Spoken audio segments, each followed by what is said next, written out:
Vehicle stopped on shoulder ahead.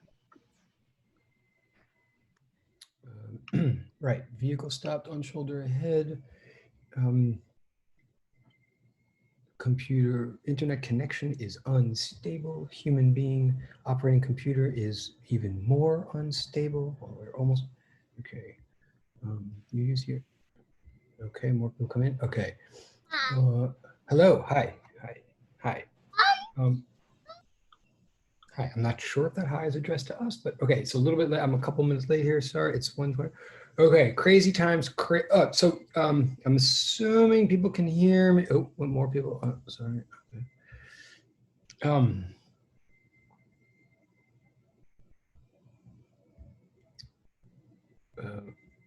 More people. Okay. Hi. Great. Thank you. Okay.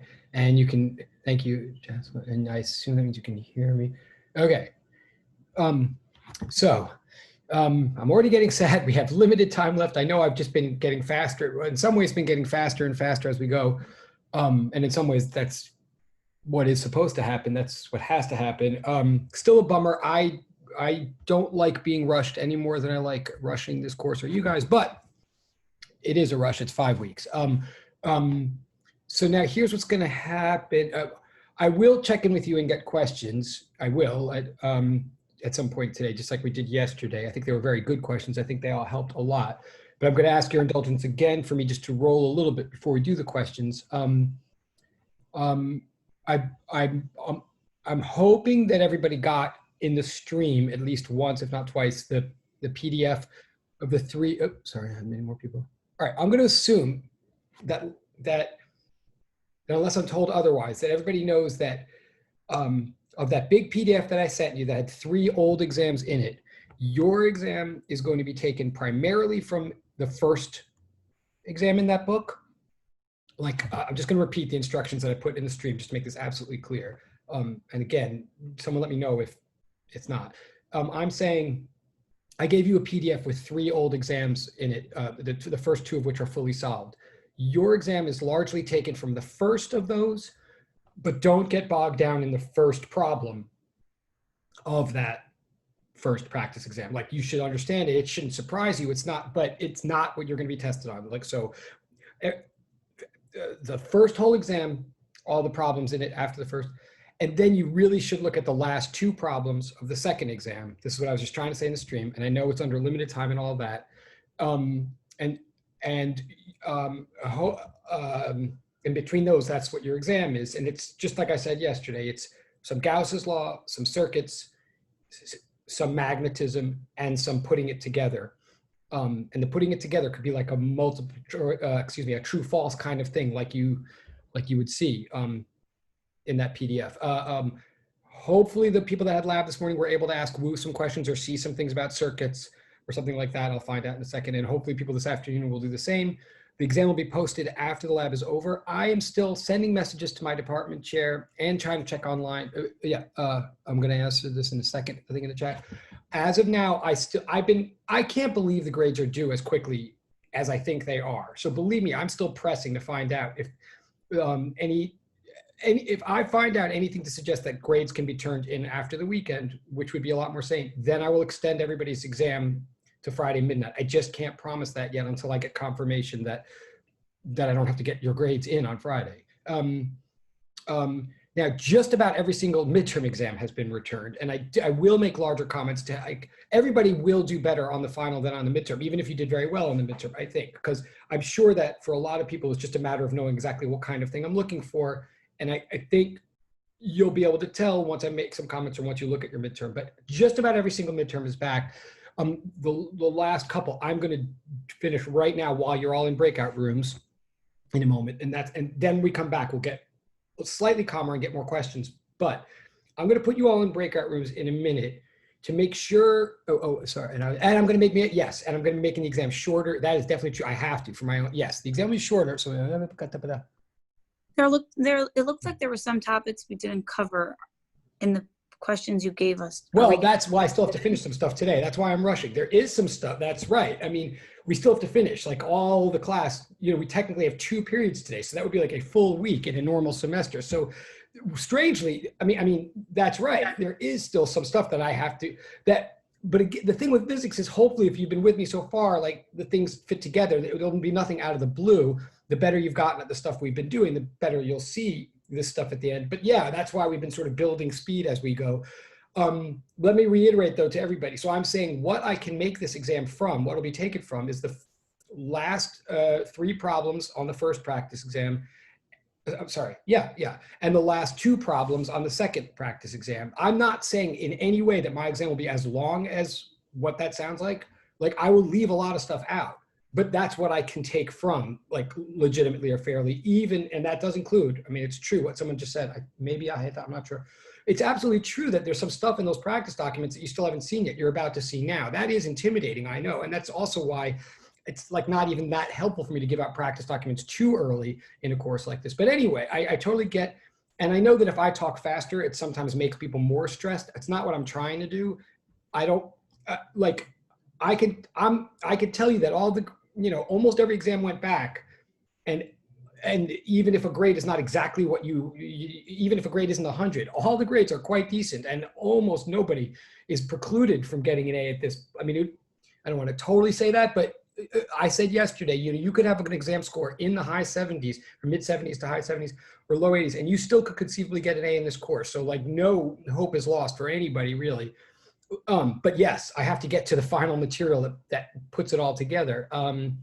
So also, will you still be posting a video going through the solution? Right, yes. That's a very fair question. And yes, I will. That will be posted tonight. And again, it would, and I'll try to make that short, and I'll just try to get to I know, exactly where tons of people lost points in that thing.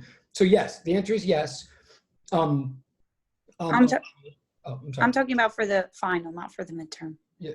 Well, with the final, I will also try, I'll try to do it all in one lecture. I will try, but the thing is with the final 2, since I've just now given you really extensive solutions for those problems, and hopefully we'll talk about some of them too, I will try to do that. My first, the truth of the matter is my first priority is to get everybody critiques on the midterm so that you don't make the same mistake twice type of thing. And they'll be fast. But yes, I mean, I'm going to try to do both those. I don't want to make promises that I can't, but yes, solutions. But that's right. Oh, maybe this is maybe that's, wait, and yes. So the exam will be shorter. Oh, and I still have another question to answer here. Wait, I now understand that question better. I may not have been clear in the answer to that. And again, I'm sorry I'm talking so fast, but this kind of important stuff about grades is definitely like look in the stream, look at the most recent things I sent you all in the stream of Google Classroom, and I think they're pretty explicit there. But what I'm saying is that all the material that I'm taking the exam from, the 2 practice exams in the PDF that I'm going to take the final exam from, they all have solutions in them. Like just to be, I had said that I'd make a video trying to walk through those solutions, and I still will try. I'm trying to race to keep up with you guys as much as reverse. But just to be clear, the solutions are there. So there won't be any mystery about how to do the right answers or something. But yes, I will try to make a video actually walking through. Basically, let me say this, actually. I can promise a video where I do my best to both go through midterm highlights, like here's why everybody lost 2 points here, even if it seems unfair, this is what I was thinking, so please do this on the final. And I will walk through highlights of the solutions in the practice midterm to try to make it super clear. I will do that. It'll probably be one video tonight. And I'll say one last time, if I possibly can, I will give you, no, let me back up. I will post this exam after your lab today.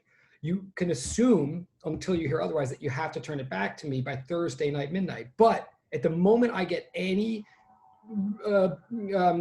evidence at all to believe that the grades are due later, the moment I learn that, I will put a post around to everybody and say, you've just gotten another 24 hours for your exam or whatever. I would be happy to do that because I need to catch up too. But I just can't do that until I know for a fact that when the grades are due. Blah, blah, blah, blah, blah. Someone else, what resources you can use. Someone just asked in the private chat, and I'll say this again.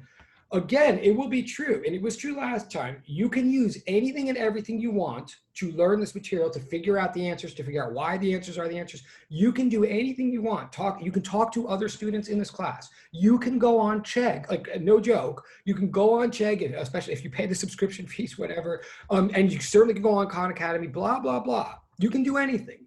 But you just all have to understand, and it's not considered cheating. Even going on Chegg, which I do make fun of, and I reserve the right to make fun of it, I guess, until they sue me for all I've got, which is a calculator.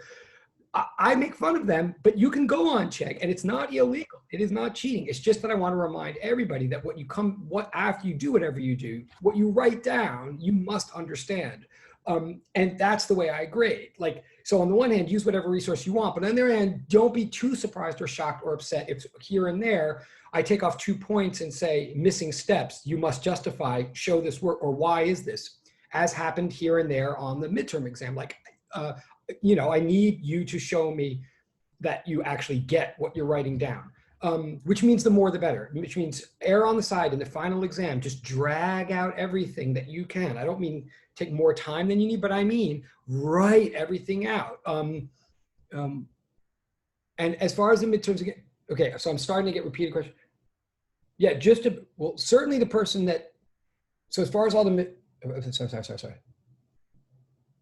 Okay, I'm just trying to catch up to chat. I will cut this off in a second. Okay, I know all these are important. I'm just so nervous about getting the material, but yeah. Wait. Oh, okay. Oh, okay. I'm just looking at the chat, catching up with itself. Yeah, okay. And I do appreciate that people are like, what I like about your questions, by the way, all of you, even when sometimes the same question is asked twice, which is human, all of your questions always kind of are based on, you all ask questions that show that you are listening to something. So I really do appreciate it. So the last question, right. I said in the post that your exam will be no more than the 5 questions that I enumerated. Is it 5 or 6? Yeah, the 5 questions that I took, and I'm telling you, I'm not trying to trick you. You want to study this exam, just study the crap out of those 5 questions, the last 3 in the first practice exam of the book, and the last 2 of the practice exam. Now, someone asked in the private chat, they're saying, okay, I hear you, Yaverbaum, that you're saying our exam will be no longer than 5 questions, but can you actually tell us actually how long it will be? That's a fair question, but oh, cool. Wait, I think someone might have just sent me really important information. I'm going to check 1 second in the chat. Thank you so much. I think I know what that is. Hold on. Oh, great. Wait, I'm going to look at that in 1 second. That's totally what I needed, what someone just sent me.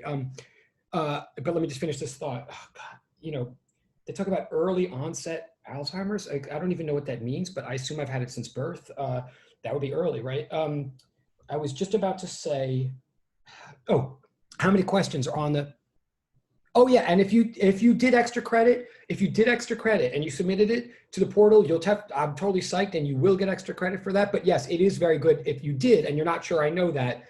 I will do one last run through everybody's homeworks and stuff. But if you did any extra credit and you're not sure, I know, yes, do feel free to send me a chat or just a heads up me. That's totally great. How many questions will be on the final? Oh, right, I cannot definitively tell you. I can tell you that it's fewer than 5. The number of questions on your final will be greater than 0, fewer than 5. I'm not trying to trick you. Realistically, what is it? Probably 3. And probably one of those will be a series of true false questions, right? Which are in a way really easy and in a way really hard, I guess. But probably it'll be 3 big questions. But I have to come up with the best, most efficient document I can as fast as I can. So it's somewhere between 3 and 5 questions probably. Okay, but then I do think, wait, I gotta let people know. I will start in a second, but I think I can tell that someone just sent me a link that, hold on a second. Great, wait. Yeah, wait, okay, hold on 1 second, everybody. Hold on 1 second, hold on.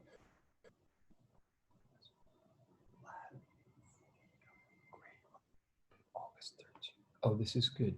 Last day to submit grade rosters. Grade rosters close. Oh, this is great. Thank you so much, private person that sent this to me. And I do know who you are. This is totally what I needed. You might ask, why couldn't I find this myself? Well, it's a whole other question. August 18th. So August 18th, that's a week from yesterday. Okay. I won't out this person publicly unless she wants me to, but you can all totally thank. So one of your colleagues just sent me the link that I've been having problems believing or finding or whatever. And I do believe it, this link that was just sent. So the link says that your grades are due on Tuesday. Wait, yes, of next week. Your grades are due Tuesday. What that means is absolutely, and I'll repeat this again, when I post this exam tonight, Wednesday night, you'll have till Friday night to do it. I'm not gonna do longer than that for 1,000 reasons, but that should be plenty long. I'm still gonna make the exam short. So That's official now. You have till Friday midnight. Plus, I don't want to ruin your weekend, but you'll have Friday. Thank you for ruining mine. You'll have till Friday midnight to turn in this exam that I'm going to give you tonight. I will post a video that will help with it and stuff like that. I will grade it the way I did last time, like, what's the word? In a picky way.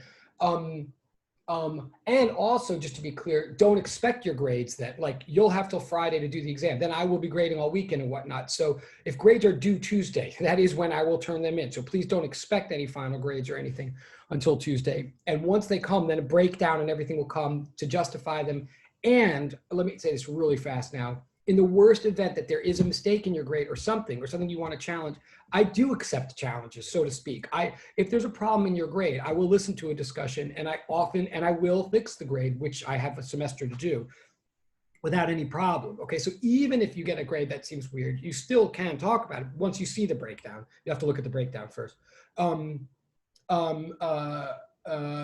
you see the grade, you can. And if, God forbid, if I suddenly the night before I'm doing all the grades and it looks like someone's going to fail and they had no warning of this because their midterm was fine, or, I mean, this is very, very unlikely, but somehow if there's going to be a very big surprise, if I'm all of a sudden looking at it, I'm like, oh my God, this person is totally not passing the course. What I didn't realize what was happening in their lab, or their final exam, they never did, or something. In that event, that some major surprise is about to happen, what you'll find on your, what the grade you'll get is an incomplete, which is an invitation for you to talk to me, and we'll figure out whether it was my problem that I'm missing something or yours. And an incomplete, once it's resolved, just turns into an appropriate grade without any penalty or anything. It doesn't last on your transcript once it's turned. So that's my long way of saying this is all a big crunch.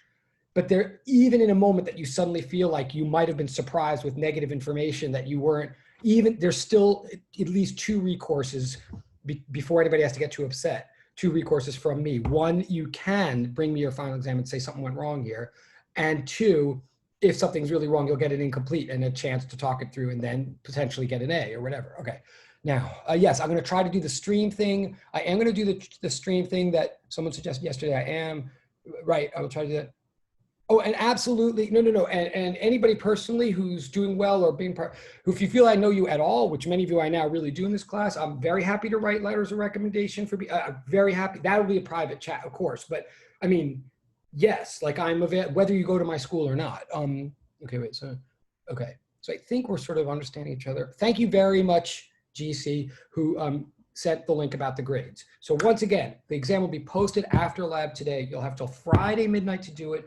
You can talk to anybody or anything or look up anything, blah, blah, blah, blah, blah. But find a way to understand how to give a test to me. Just remember that I know that you can look at everything. So what you're trying, think of every question as a mini proof.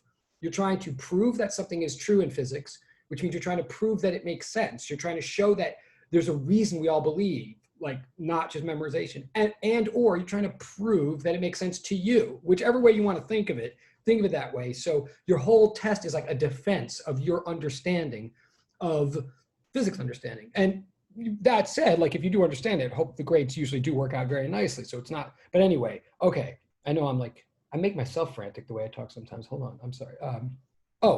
What I want to do now, and again, we're not cutting off class. There's still opportunity to talk and ask questions stuff.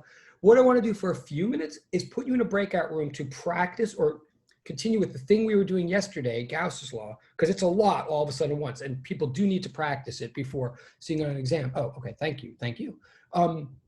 So I'm going to tell you the problem. I'm going to put you in the room. You'll do whatever you can do in the room. You also, while you're in there, if you end up saying to each other like, oh, well, forget that. You're going to go in the rooms and you're going to do this Gauss's law thing. When I call you back, you may not be finished, but we'll go over it either way. And what it is the wrapping up of the last cases. What? Oh, wait. Oh, well, thank you. Oh, God. Okay. Thank you. Okay, totally did not deserve that, but all right, thank you. Especially because I still, anyway, all right, thank you. Gauss's law. Here's the deal. I'm going to write this down again in a second, but we're doing these cases, right? And it's a little hard to keep track of them, but it is a concrete list. We did case 1A sorry, all case one was spheres, what I call zero-dimensional asymmetry. So case 1A was insulating sphere, and we did inside and outside. Then case 1B was conducting sphere, and we did inside and outside. Okay, then yesterday at the end of the lecture, I did a line of charge.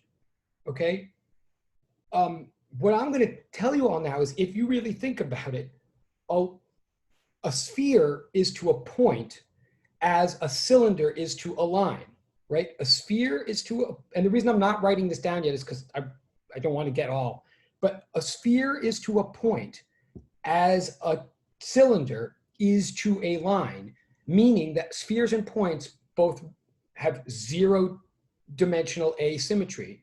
Points and spheres spread out the same way in all directions. Lines and cylinders spread out one direction in one way, and then differently from the way they spread out in all other directions. In other words, the field lines from a line are the same as the field lines from a tube or a cylinder. That's why we use a cylinder, a Gaussian cylinder, to surround or enclose a line of charge when we're analyzing it. I'm saying all that to say, case 2A and case 2B are an insulating cylinder of charge, or an insulating tube of charge, and a conducting tube of charge, i.e. wires, okay, realistic actual wires. What are wires? They're very thin little cylinders. They're not like geometric, infinitesimally thin lines. They're little thin cylinders. Based on what we did with the line yesterday, I want to tell you right now, you're all capable. What you're going to do in the breakout room is you're going to get the E field. You're going to get the E field inside and outside an insulating tube and a conducting tube, because you're going to do the exact same thing we did yesterday. Follow literally the exact same procedure that we followed yesterday to get the field from a line. Do that procedure for tubes. In other words, again, choose a Gaussian cylinder, again, as we did yesterday, and follow the Gaussian procedure steps, and you will get results. I will go over it for you in a few minutes, but I really want you all to try by yourself. I'll say this. So you're going to get, if case 1 was spheres, case 2, A and B, is tubes. It's all, it follows the exact same. We have, in effect, have already done 2 of the cases, you'll realize as you do it yourself. But I'll say this one, well, I'll kind of write it. I can't write it down. I'm just going to say, but another way, this is practicing I can't write it down. I'm just going to say it one more time. We'll do our best we can. In the breakout rooms, when I put you in there in a second, you're all going to try to get the electrostatic field. I guess, okay, no, I can't write it down. An electrostatic field, the E as a function of R, outside and inside an insulating tube of charge, an insulating cylinder of charge, all the same dimensions as yesterday. And then try a conducting tube of charge. You could do it in any order you want. Hopefully at least one person in each breakout room will at least be able to repeat the question that I just asked. If you're really desperate in your breakout room and have no idea what I just asked, then what I suggest is look at problem number 2 in practice exam 1 from the PDF. Like midway through there, a cylinder is introduced, and that's what I'm talking about. So you can look. Can I please type what? Well, I'll try. All right. I'll try to type the problem. All right. Yeah, I'll try to. But the thing is, I'll try to put this in the chat. But the minute you go in breakout rooms, I don't think you can see the chat anymore. Oh, yeah. Oh, and great question. Wait, okay. Yes. Okay, great. Thank you. So first of all, what Aheta just put in the chat to everyone is what I'm asking you to do. And yeah, let's just agree on insulated, sure, to make this concrete. Yes. I'm asking to get outside and inside an insulated cylinder of charge. And to be even more clear, to answer a couple of private questions I just got.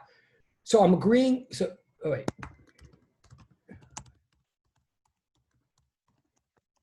I don't know what I just did. Oh, God. Hold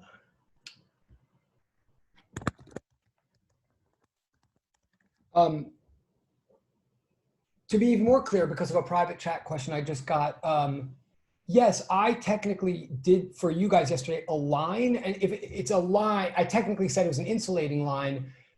And the thing about a line is you can't actually go inside it, right? You can only be outside it. But yes, if you're following what I've been doing, I'm just going to say, I'm sorry, I'm going to, Gabrielle wanted to confirm something that is true, that if you do this right, you'll see that going outside a cylinder will have the exact same result as going outside a line. That is what that's right. Like we've already in effect done the outside case of the insulator by going outside of a line, just like finding out that outside an insulating sphere is the same situation as outside a point. That all sounds very abstract until it doesn't. Like once it sinks in, then you'll see that what I'm saying does make sense. And that was a good confirmation question. So I'm asking you to figure out the electric field both outside and inside an insulating tube, but in truth, you've already figured it out for outside. You'll confirm that yourself if you want. It's the difficulty one really is inside. And let's say that the tube has, say the tube has a constant given radius of capital R, and you want to look at somewhere. So let's say that's the first one we're all doing. This is what I'm saying, and then I really will shut up and let you do it.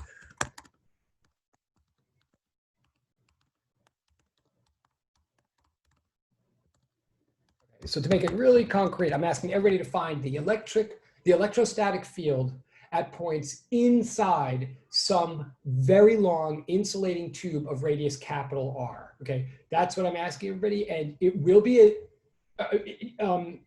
new answer, but it'll be the exact same procedure as what we did yesterday. I'm going to put you and when I call you back, it's just because I have to. I apologize if people aren't finished or whatever. So let me do the breakout room thing really quickly.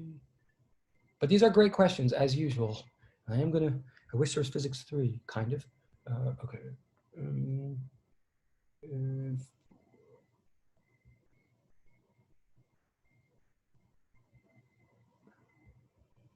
Okay, so please go to your breakout room as quickly as you can. And I'm going to quickly, and I will.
Please go to assigned breakout rooms. Yes, breakout rooms, right?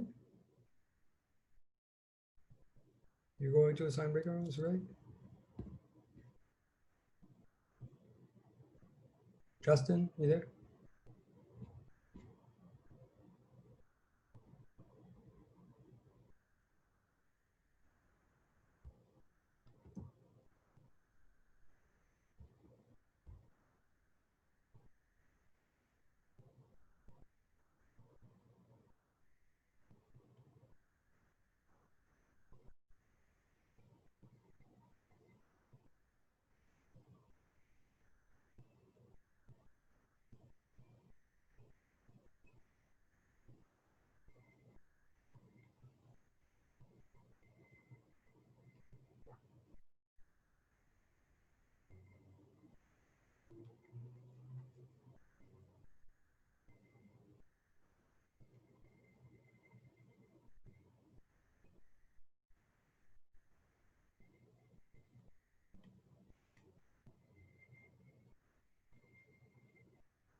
You got you, Jessica, Kevin, you guys there?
hello, hello, hello. Okay. You can hear me, yes? Yes, here. You can hear me? Can someone confirm if they can hear me? We hear you. Oh, great. Okay, thank you. Okay. I'm almost ready. Oh, great. Okay, thank you. Well, all right. I really want to ask and hear and discuss what you guys discussed, but I'm afraid to, again, it's not going to be as easy to manage the time. So I think well, yeah, I'm like dying of curiosity what goes on in these rooms, but I'm just going to blast and you'll just have the satisfaction of knowing if you got it right or, I mean, well, all right, now let me do a quick ask. Did people get anywhere? Can you just give me like a show of electronic hands if you feel like you were dealing with the problem at all? Like, that's a good, all right, thank you. Okay, cool. So maybe you got answers, maybe you did. Okay, cool. It looks like, all right, so we're at least on some, well, not a lot of hands actually. But, all right, anyway, I'm just gonna blast, I'm gonna do it right now. And again, I apologize for the delivery style. Okay, so we're talking about,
okay, so just to confirm, as usual, we're trying to figure out the electric field as a function of space, as a function of displacement from the center of some tube here. So we're looking at like some spot up there. Outside the tube, I'm assuming the radius of the tube of the cylinder is capital R constant given. I'm assuming the tube is a length capital L, but the main thing is that L, it really in my mind, it's infinity. Okay, you can call it L, but this tube is super long, i.e. much longer. L is much longer than any distance lowercase r that we would ever be measuring. Okay, so just like with the line yesterday. So that's the given situation. And we all decide it's insulating. Oh, and let's assume if it's insulating, that means the charge sits wherever it wants. I mean, it stays still, all the charge. It doesn't move around. So we can place the charge wherever we like and assume it will stay there. I really should have made this explicit. Maybe someone asked. Whenever we say insulator, then we always, the reason to look at insulators is to be able to take advantage of our ability to put the charge everywhere, to make the charge uniformly dense. So just like with the line or just like anything else, we're going to assume, how can I write this? Assume.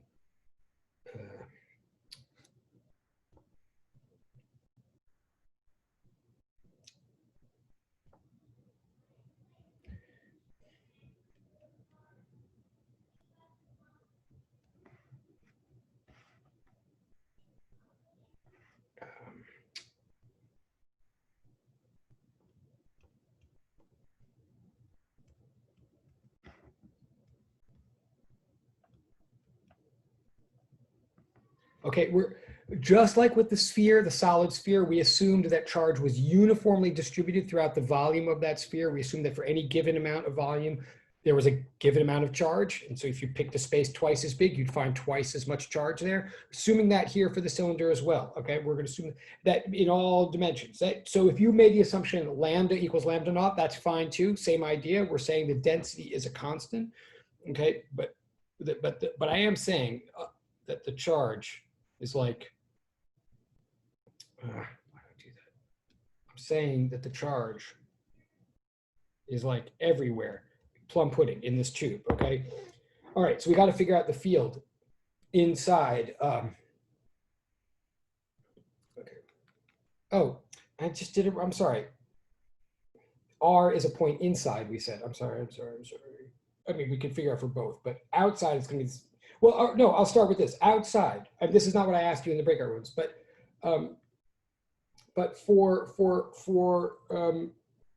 this is like what Gabriella or somebody asked in the private chat.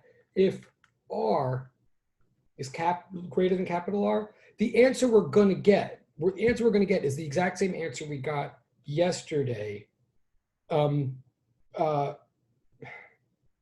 Because we're going to take a Gaussian cylinder and surround this entire cylinder with a, God, why does it keep doing that? With a larger cylinder. So I'll just say, then the answer will be the same as yesterday. Then E will be this. It's a good practice problem to review that for yourself. Why? But you'll see that it is. It's the exact same problem as yesterday.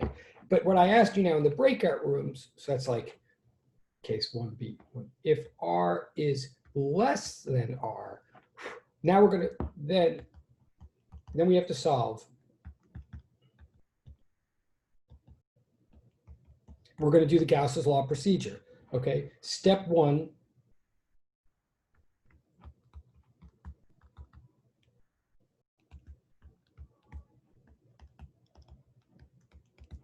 We're going to draw the field lines. My whole big point is that they are the same. It's all about the field lines, and the field lines for this picture. Oh, sorry, I can leave that for a second if anybody wants. But I'm just saying step 1 of what we're about to do, what you just did in the breakout room, hopefully, is we draw the field line diagram due to this insulating tube. So I think the field line diagram, I can go back to that if anybody asks.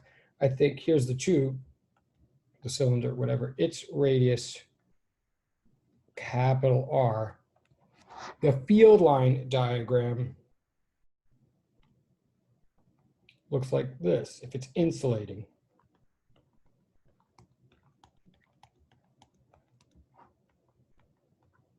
That is, it's spokes. It is spokes. The field lines are spokes, just like they were from a line. Like this is a cross section. So if you look dead on,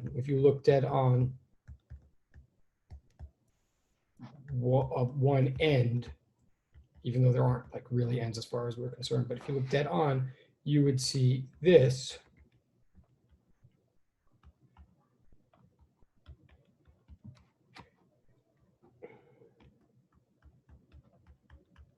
And the thing that I'm drawing very, very badly, but trying to emphasize is that these field lines, if this is an insulating cylinder, if it's got charge, if it can hold charge everywhere throughout it, then the field lines will be everywhere through it, like from the very center of it. Okay, they won't start at the edge. If it's insulating, that's the field line picture. Step number 2 is choose and draw an appropriate Gaussian shape and place it at lowercase r.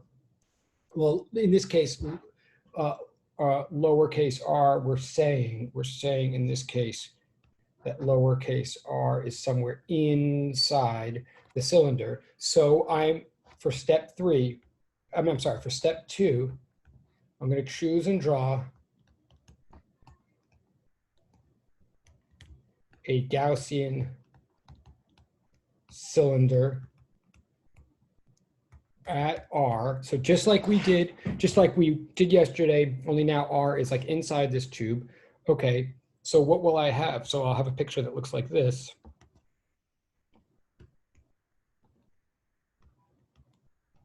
This thing in white is the actual cylinder, the actual wire, if you like, of actual charge. Like this item is sitting in the lab and it's got these field lines coming out of it for real. Like you can't see field lines with your eyes, but I'm saying they're there and they're in the lab from this tube. But then in our mind, to solve this problem, what we do is we draw a Gaussian cylinder somewhere inside at that variable location, lowercase r, okay?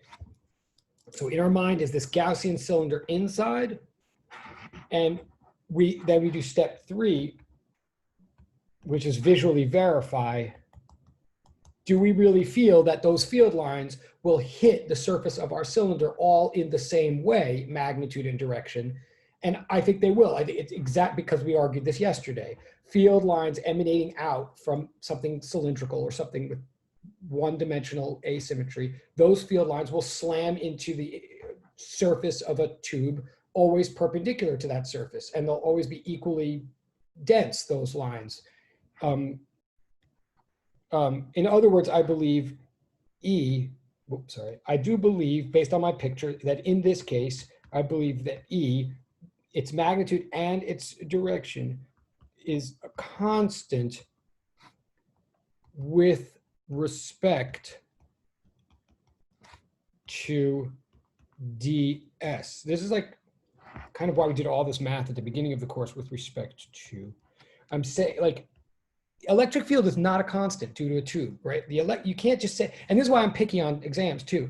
One can't say the electric field is constant or the electric field is not constant. Even in this situation, the electric field is not constant as you get farther and farther away from the cylinder. Like, the lines are getting less and less dense as you get farther from the cylinder.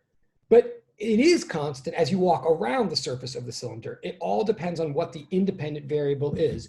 And if the independent, and this is why we focus on flux, because by focusing on flux, we make our independent variable area. We intentionally start looking at how things change based on surface area, because we know in advance that they often won't. That's why we like it. So if we drew this diagram correctly, if we chose our surface correctly, then E is a constant with respect to ds. That's what we want. So we can go to step, I believe it is, based on our picture. So we can go to step 4, which says write down the law and then like solve. Well, step 4 is write down the law, Gauss's law, and step 5 is solve. Okay, so here we go. The law is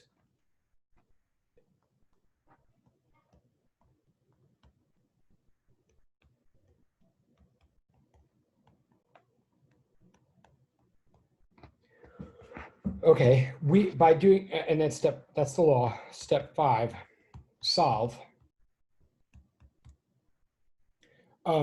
Well, according to step 4, the whole key of step 3 and 4 and 2 was that I believe I can get rid of those vector symbols and take that E out of the integral. Like, I can't just do that just because I feel like it, but we can here because we think that E is constant in magnitude and direction with respect to ds. Therefore, the direction dot product thing goes away. The cosine is always 1, and the E magnitude comes out of the integral. So I get this.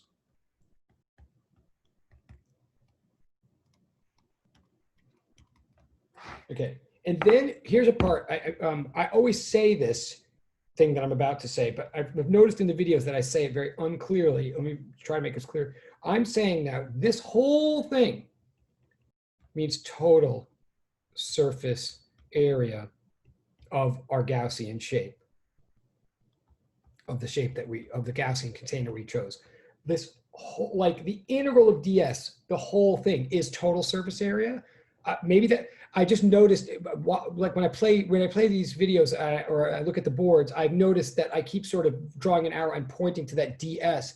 It may look to you as though, it may look like I'm saying that ds itself is total surface area. No, ds is an infinitesimal bit of surface area. If you add up all the ds's, which is what it means to integrate, then you get the total surface area. So that just to, yeah, and yes, I do watch these. I mean, it drives my wife crazy. I don't really watch them. I put them up anyway. I watch them the way you should watch them, which is I have them on constantly to see what the heck I'm doing in this class, which is this. So, okay, the double integral of ds is the total surface area of the whole shape.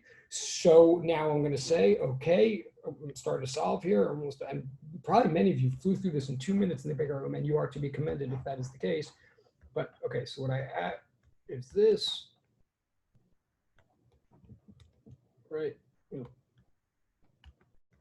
Okay, so then that integral, that integral thing is the total surface area of a cylinder at lowercase r. Like, so we already established yesterday that the surface area of a cylinder is 2 pi r L. Okay, and that equals charge enclosed over epsilon naught. Now, this is all like what we did yesterday, and this is all true whether you're inside the tube or outside the tube, or if it's a line. The trickiness is if we're really inside the tube here, if r lowercase is less than r capital, then we have to focus carefully on the right side of this equation. Like, this is now where the action is.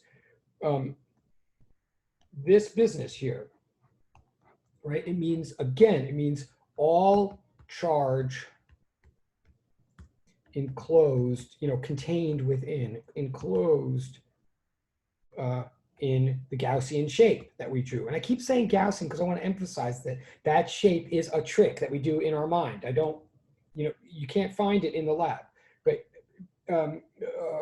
enclosed in Gaussian shape, or the Gaussian container. Okay, so in this case, that is not the entire amount of original given charge, right? Again, this is like standing on a subplanet, only it's not round, it's cylindrical now. Like the only thing that determines flux emanating out of a container is the charge within that container.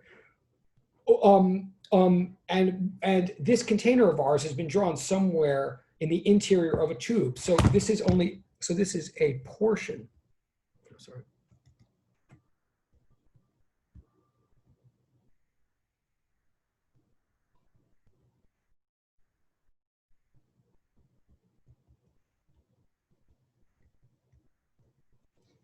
Okay, so what portion? Well, the bigger, the farther out we are at lowercase r, the bigger the portion, right? It's just like the gravity thing. So we invoke the concept of density. This is why in continuous media, like when you actually have more than just a point here, like all of first class in physics is all about studying how points move through points in time and space. But eventually, to deal with reality, to deal with continuous collections of points, it's much more relevant to think about them, how dense they are, than how massive they are, because you never know how many points you have. You just know how tightly packed they are. So I'm saying if this was supposed to be the total charge for the total volume, right? Or however you want to, you could say it.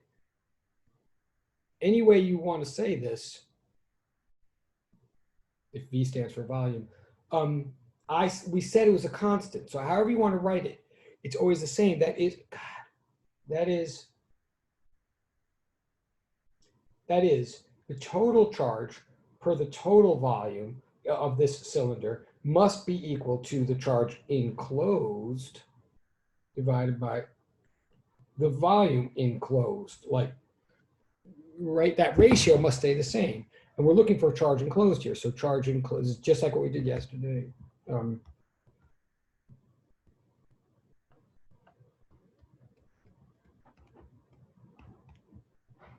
We could call this total if you.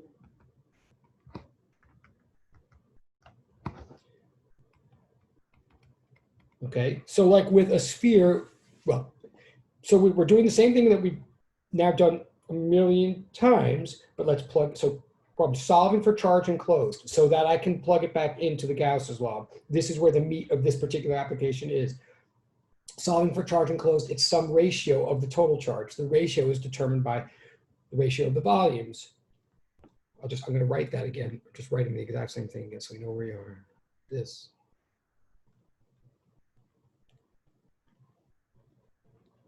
Now, the volume enclosed versus the total. We're talking about the volume now of a cylinder. That has not come up yet. Like it could have come up yesterday, but it didn't because we only had a line there. We weren't inside. We didn't care about this. On the left side of Gauss's law is always a surface area. On the right side is always a volume. Gauss's law is always saying the flux busting out of the walls of some container is entirely due to whatever's inside the container. Like that's what we're always saying. So I want the volume, when I say volume here, when I say volume here, I mean of cylinder. Well, the volume of a cylinder is pi r squared L, right? The surface area of a cylinder was 2 pi r L, was 2 pi r L. And if you notice, R times L means meters times meters. That means square meters. That makes sense for surface area. Surface area was 2 pi r L. Volume is pi r squared L. Now we have 3 levels of length being multiplied, like R squared times L, meters squared times meters, cubic meters, volume. Like it makes sense. Also, this is also if you differentiate this once, you get the surface area. But, not a interesting non-coincidence. But anyway, the volume enclosed is this, and the volume total, if you're following with them, would be, by the same reasoning, this, right? So geometry is happening here. Oh, I'm going to check the chat in 1 sec. I see the chat. bear with me, I apologize, almost there. So I'm now saying, oh, it's probably a, can you go back a page? All right, let me look, oh, sorry. I'm probably going too fast on the pages. Oh. Oh, wait, okay.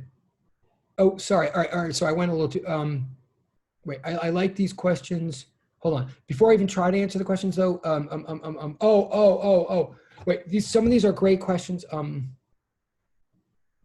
oh, and I will, let me go back for a second. Okay, why don't I just give everybody a chance to catch up and copying down for a moment. I'm gonna postpone the questions for a second. They're good. But I'm just trying to get to the end of this thing. So is this back enough pages? Do I want to go back more pages? Whoever's asking me to go, how many pages back? Farther back? I don't know. One more back, okay. Okay. Okay, so we're just gonna, I'll let everybody catch up. Again, I'll try to get to these questions in a second. And also someone asked about the mean and the standard deviation on the exam. Totally fair question. I have to give you that. I don't offhand know it, but I totally do want everybody to know that. Back one more page, yeah, okay.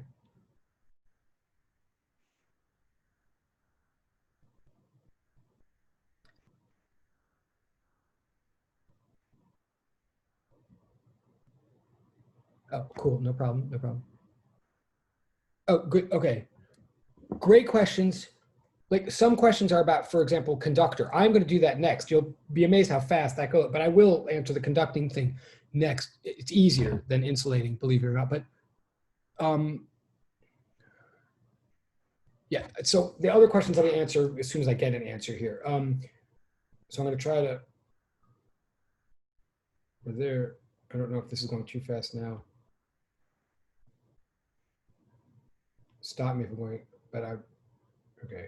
What I'm saying right now, oh yeah, so I'm saying,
okay, so I did all that just to solve for Q enclosed.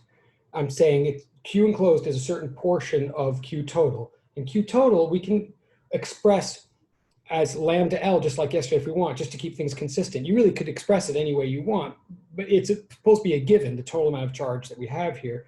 So I did all this to get an expression for Q enclosed that I can plug back into Gauss's law.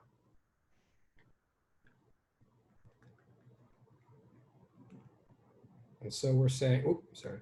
So we're saying E times 2 pi R L equals lambda L times R squared over R squared, and all of this is supposed to be over epsilon naught, right? Because the right side is Q enclosed over epsilon naught.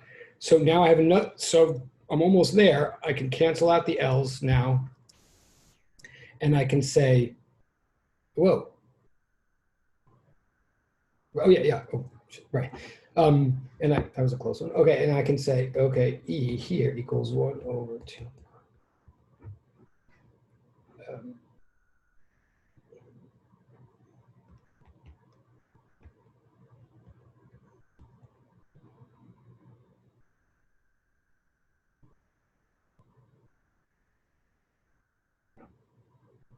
Oh, sorry.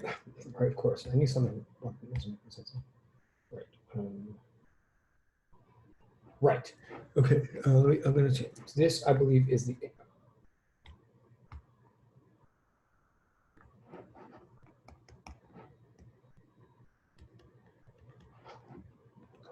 And I will look at the chat in a second. Hold on.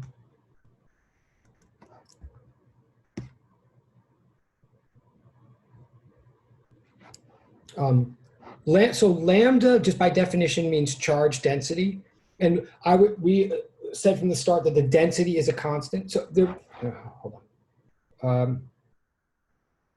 Let me hold that question for a second. Also, just this is supposed to be.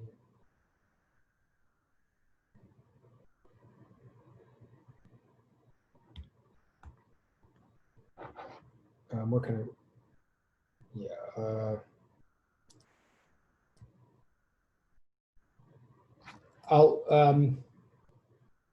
Okay, I'm going to add another page. I'll go back to that page in a second if people want, but just, this is for all time.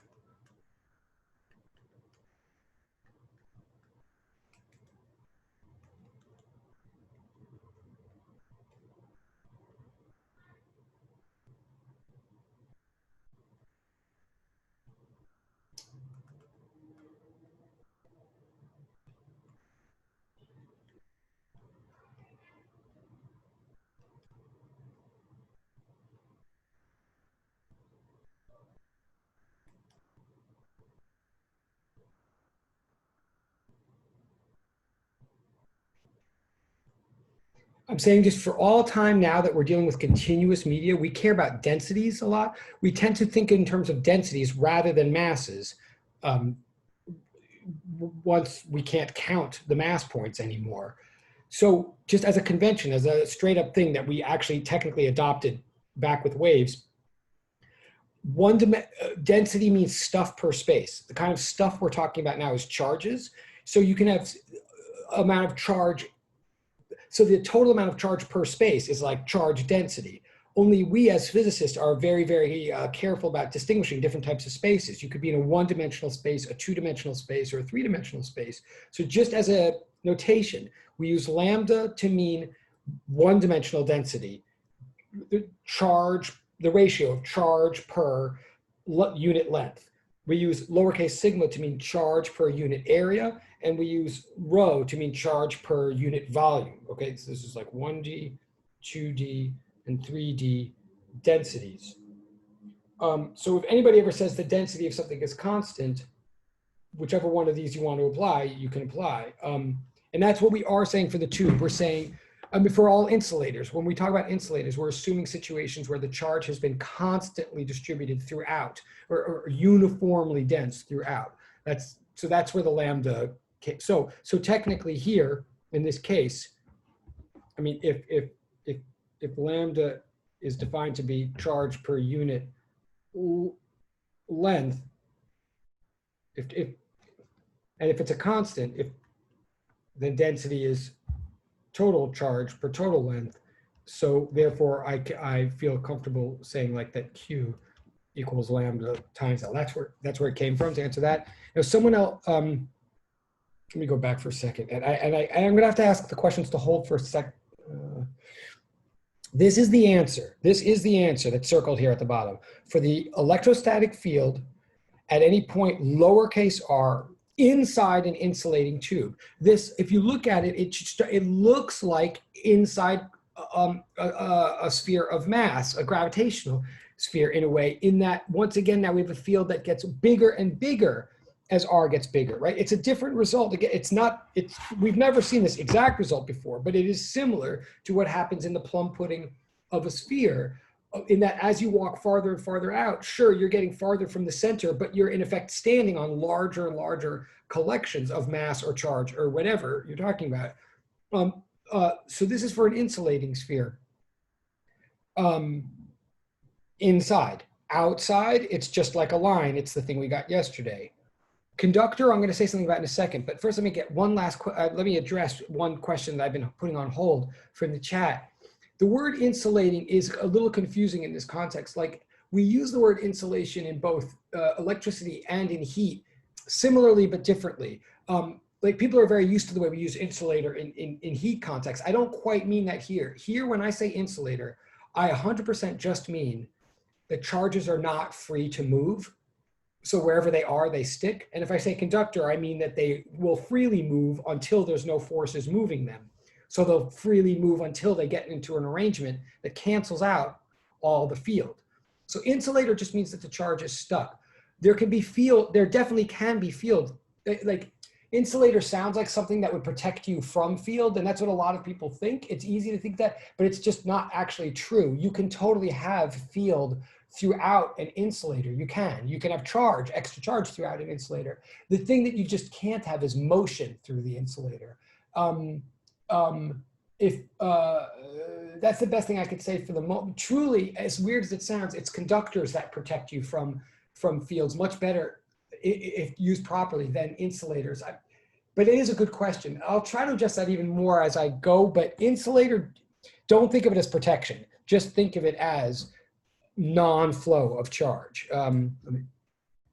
Well, oh wait, and why is the D, and the,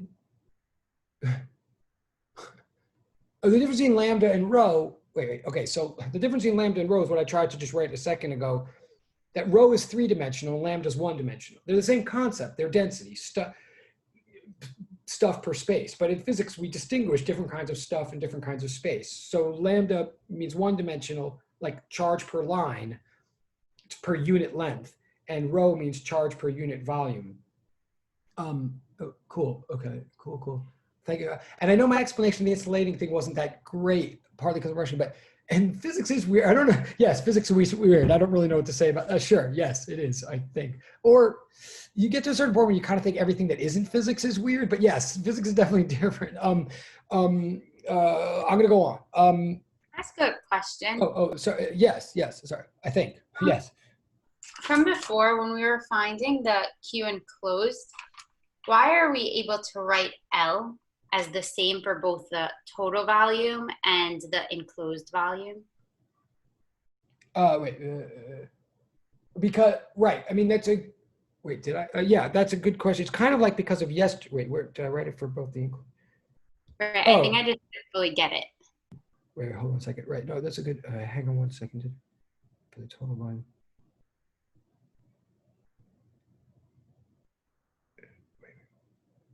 Well, actually, did I do the same? One second. I see what you're asking. I'm not even sure I do want to do that. Hold on one second.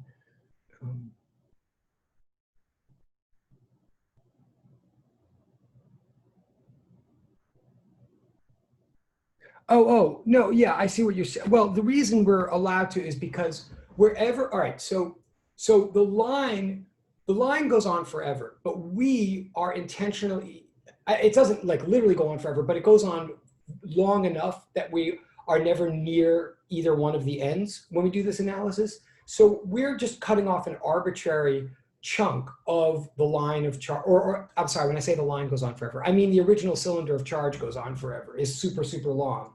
And then we're cutting off some part of it, we're capturing some part of it with our minds, with the Gaussian cylinder in our minds. So the Gaussian cylinder definitely has a length of L. And yeah, we could be very super careful and say that the entire line is even longer than L, but then we would also say that the entire amount of charge in the entire line is longer.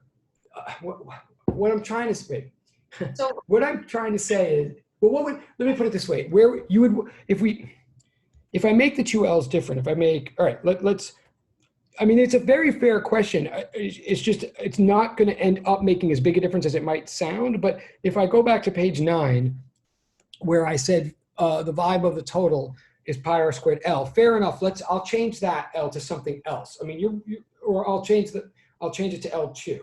And I'm not trying to be sarcastic. Like, it is a fair question. So now,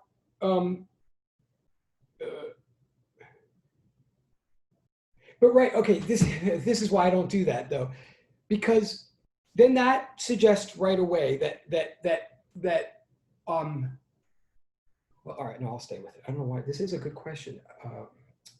So okay, can I see if I'm understanding, because I Yeah, think yeah, sure. and something that what we're saying is Q total is not the total charge in the entire cylinder, but it's the total charge in the part of the cylinder that we're looking at, but we're just like with a larger radius but the same length.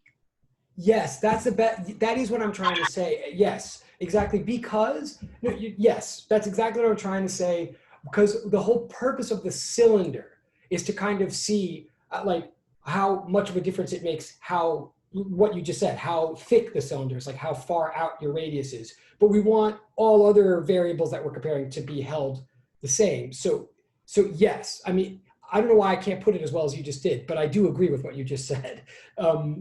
So does that help? Yeah, that helps. Thank you. Okay. Oh no, thank you. All right. It is a good question. I'm sorry to start. All right. Okay. So I think that's an answer for the insulator. Now the good news is about the conductor. If anybody's following this, for conducting cylinder, which finally brings us to like, once I say it's a conducting cylinder, now we're talking about like a wire, like, you know, which connects us all up to what you're doing in lab and in reality and stuff like that. But if I say for a conducting cylinder, assuming that all the charges are placed there, in other words, assuming that we let enough time go by after we place a bunch of charges into a cylinder, assuming it's a stable conducting cylinder, right? It still has radius, capital R, and stuff like that. We place a bunch of extra positive charges on this cylinder, and assume that it's made of copper or whatever. If we walk away, all those charges are going to keep rearranging and rearranging and shuffling and shuffling and shuffling until they all find themselves all on the outside surface, uniformly distributed throughout that surface. Like that's where we'll eventually find all of these charges. If it's a conductor, because the charges will keep shuffling under the influence of a field until by accident there just happens to be no more field. How could there be no more field if they by accident happen to fall into an arrangement that cancels out the field? Is there such an arrangement? Yes, it's this. Why would they ever fall into that arrangement? Just by dumb luck. So like why would a deck of cards ever fall into perfect order of all the cards? It wouldn't.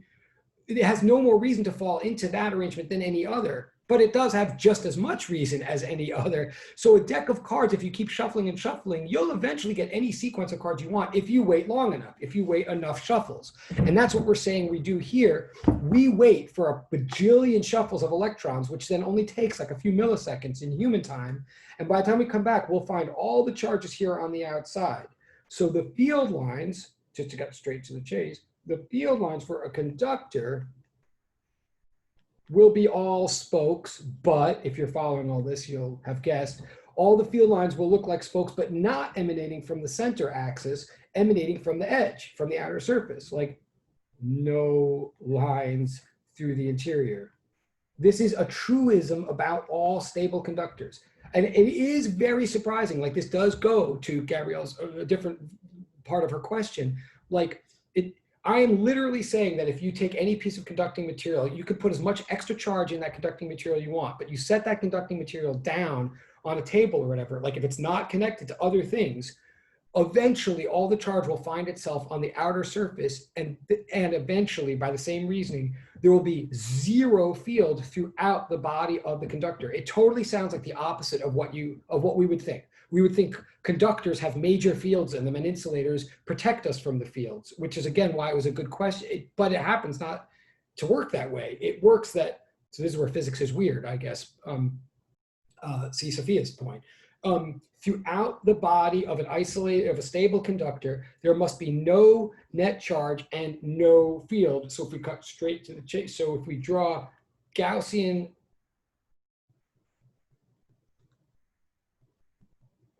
well, I'm going to say this really fast, because if we draw a Gaussian cylinder at R greater than R, then we're going to enclose the whole cylinder. We're going to enclose all those charges. We're not going to care or know that they're on the outside.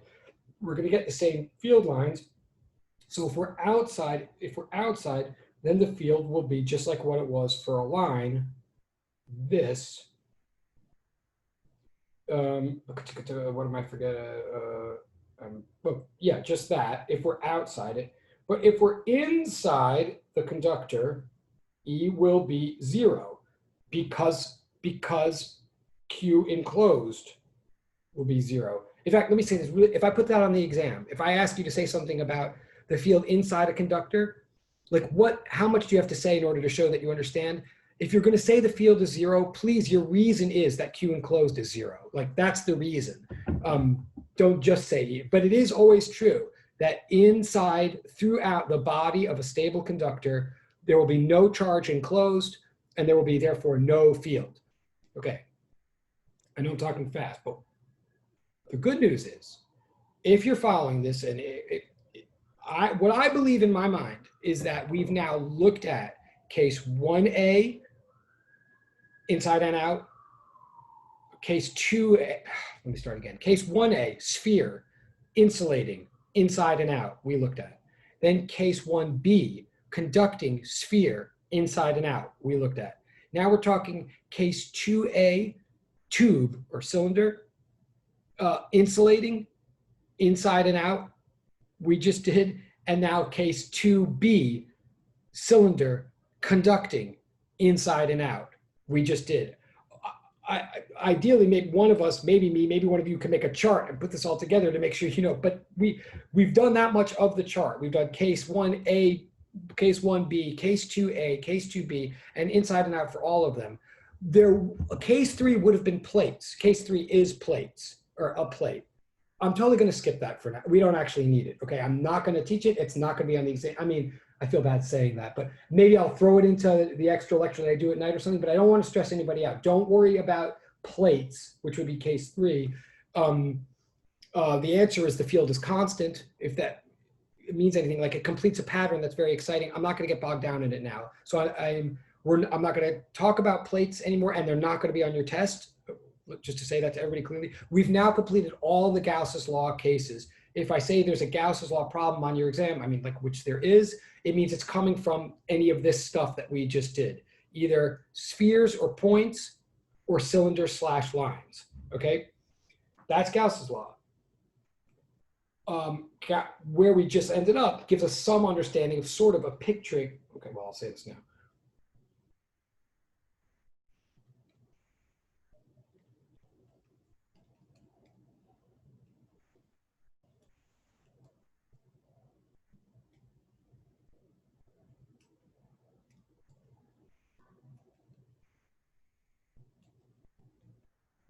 Oop.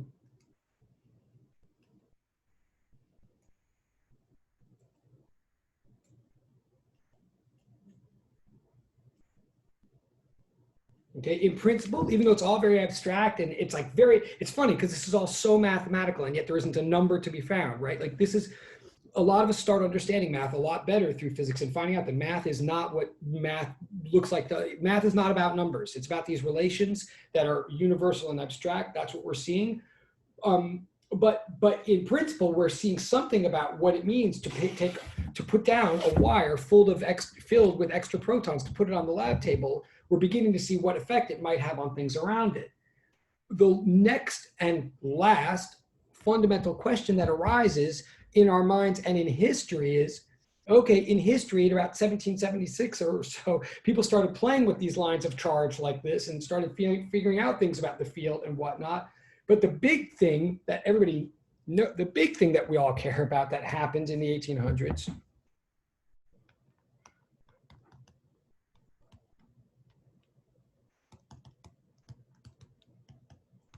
here's the final topic. I know we have like an hour of accelerated stuff but the final topic, I'm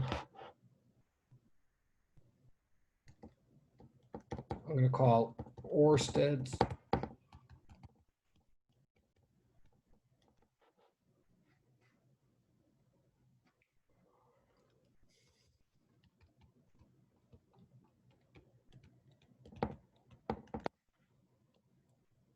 So I'm shifting gears here slightly. It's all physics. It's all still this similar concern of charges and whatnot. But I am doing our last topic now. And yeah, secretly, what is that called? It's called magnetism. Okay, but you don't even have to think of that word just yet. imagine that we know this theory, this physics to some extent, and we're sort of excited, like in the middle of the 1700s, we discovered all the stuff about gravity. And then a little bit later in the 1700s, we started realizing that electrons were working very similarly to the way masses were working in the solar system and in the night sky.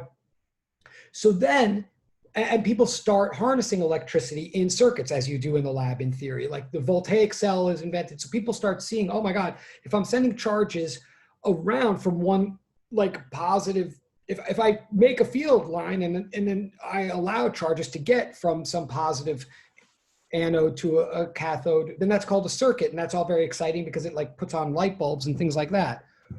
Fine, fine, fine. Well, in the lab, people start paying attention to these circuits, to these lines of electricity and these currents, and start looking at them very carefully, particularly this guy Oersted, also this guy Ampere in France, and these other two guys in France, Biot and Savart. But in the early 1800s, Oersted sets up two current carrying wires in his lab.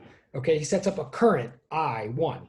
Like, so a line, so now we're talking about a line of charge, yes, but a line of charge that's connected somewhere in the lab to a battery, like on both ends. So charge is now flowing through it, okay, to bring all this stuff like together.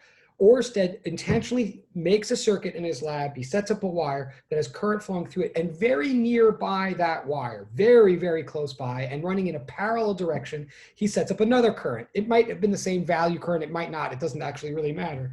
But assume that both currents are going in the same direction as each other, and they're in wires that are like really nearby and parallel to each other, okay? You've heard this, what I'm about to say, you've probably heard in your life before, but I want you to hear it in this context because it's most meaningful in this context. Oersted deliberately puts these two wires together. He's looking for something. He has intuitions about things, as you might, and he's very, very careful. And sure enough, something happens when he puts these two wires next to each other. Oh, sorry. You're not thinking about a private chat. You're on the right track. You're not thinking about telling you. I am, in effect, talking about private chat person, what you just asked. Yes, that's good. Okay. No problem. What was it? Oh, so he puts these two wires together. And what he found, and by the way, this is me talking in a weird way because everything else I've said in physics, I always start off with something that I think is like logical or whatever, and then we try to apply to our observations in reality. This is the first time in physics that we're literally I'm starting by telling you something that someone saw. It's not what they think should happen, it's what they saw did happen. Oersted finds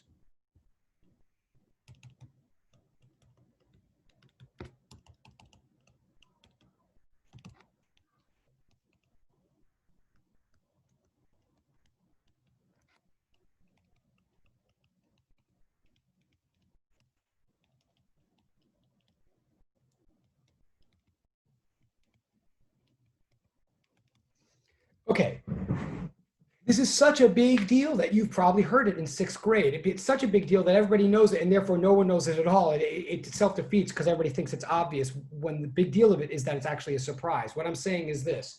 Oersted puts two wires next to each other in the lab, like two wires like this, current, and he puts two wires together. And let's say first he doesn't turn on the battery at all. He doesn't turn on the voltaic cell or whatever at all. So he's just got two wires sitting there. Now the wires have a lot of protons and electrons in them, of course, but there's no reason to assume they have extra protons or extra electrons. So they just sit there. They're electrically neutral and they don't do anything to each other. Then he runs current through the two wires. Now, there's still no reason to assume that there's extra anything. There's just reason to assume that some of the charges are now moving, like current is charges that are in motion, or at least that are propagating in a motion. And once he does that, as you may have heard in your life before, the two wires come together. They accelerate together. I mean, I'm phrasing it as an observation, like it's not a cause, it's not a reason, it's not an explanation. It's just a thing he sees is that the two wires come together. Okay, so then of course he does it over and over again and makes it really refined and is very, very careful and reproduces and then sends the instructions for his experiment to a bunch of other colleagues. This is the way it goes, right? Like, and everybody keeps reproducing this thing and under the same conditions the same thing keeps happening to a precise degree, which is that when you have parallel current carrying wires, they'll accelerate toward each other. And in fact, if you turn one of the wires around and make the current go the opposite way, then they repel each other. I mean, they accelerate away from each other. Now, A, again, you might have heard that before, and that's good if you did. B, whether you heard it or not, you might, your first instinct might be, well, that makes sense. Yeah, duh. Like, of course, like, isn't that what always, I mean, we're always talking about attraction and repulsion with these damn charges. Like, what else is new? Yes and no.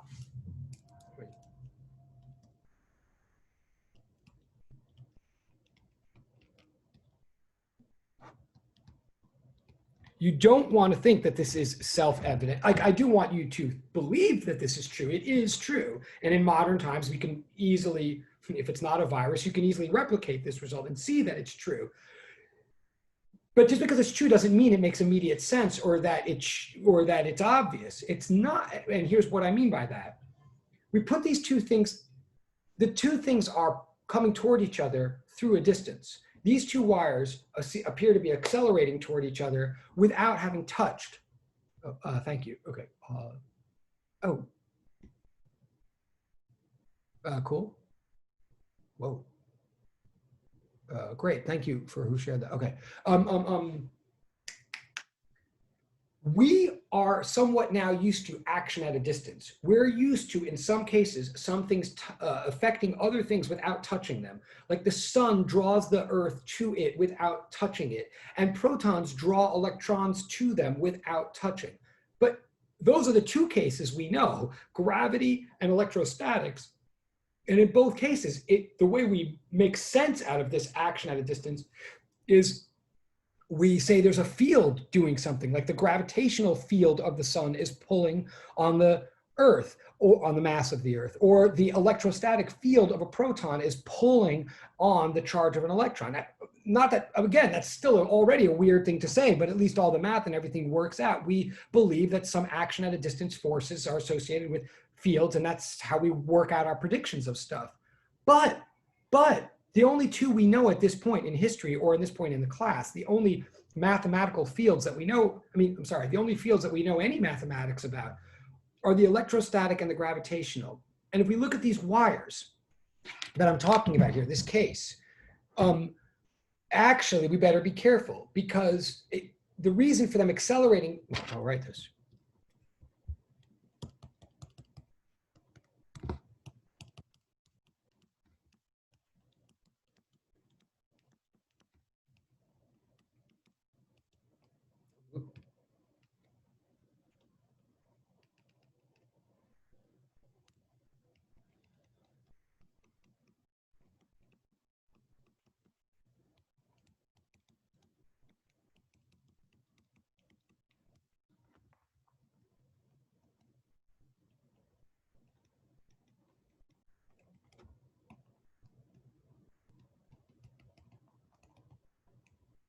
Okay, if something happens at a distance, if I see something coming towards something else without any touching having brought that about, I say, oh, there's a field like doing something here.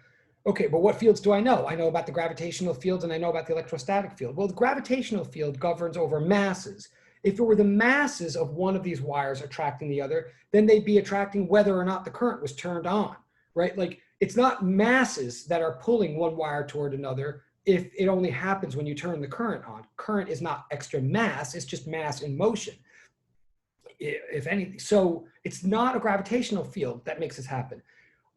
Probably nobody thought that it was. Okay, but electrostatic field, yeah, we're used to charges pulling and pushing each other from a distance, but now we have to be careful.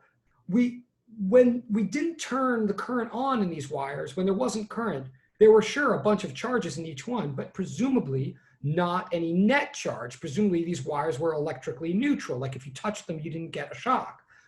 So if that's true, then there's no net charge. Then first of all, then there's no particular reason for one wire to attract or repel the other.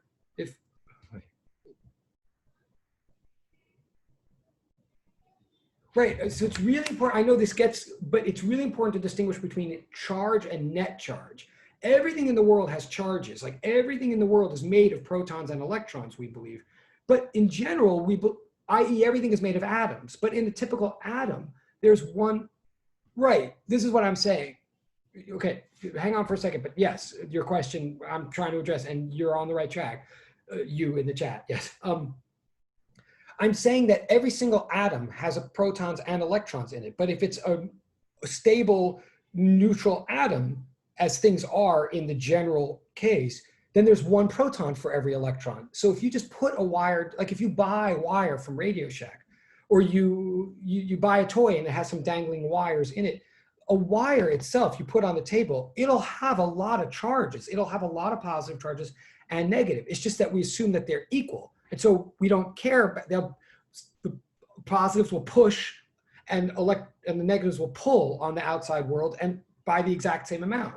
It's only when there's net charge, only when there's extra protons or extra electrons that we ever have all of these effects that we're now studying. So if I put two wires in the lab next to each other, I have no reason to assume that either one of them is net charged. I assume that they each have a lot of positives and a lot of negatives.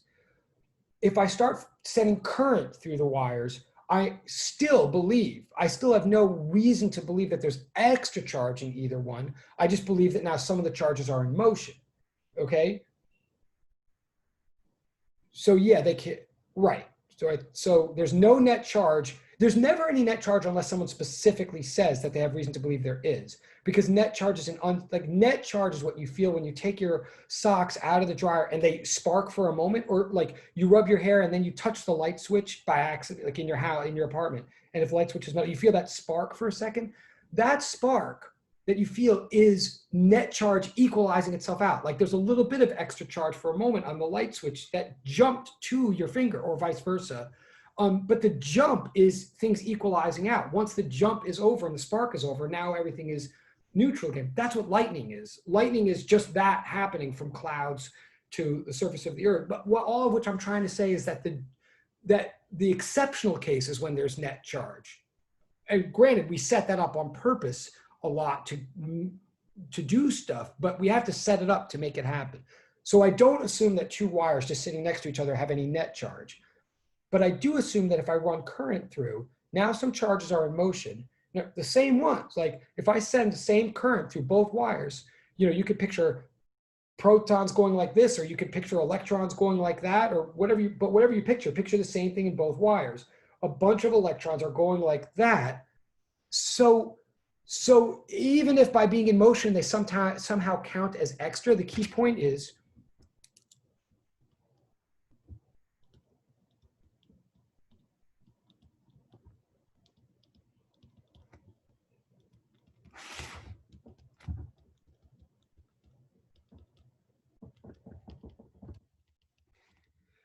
what I'm really trying to say, that is this is a big deal, because I'm literally trying to say something that somebody saw that didn't make sense to them when they saw it. Like, so to understand what I'm saying, if you think what I'm saying doesn't make sense, in a way you're right, depending on what I'm saying that if I put two wires next to each other with no current at all, I don't expect them.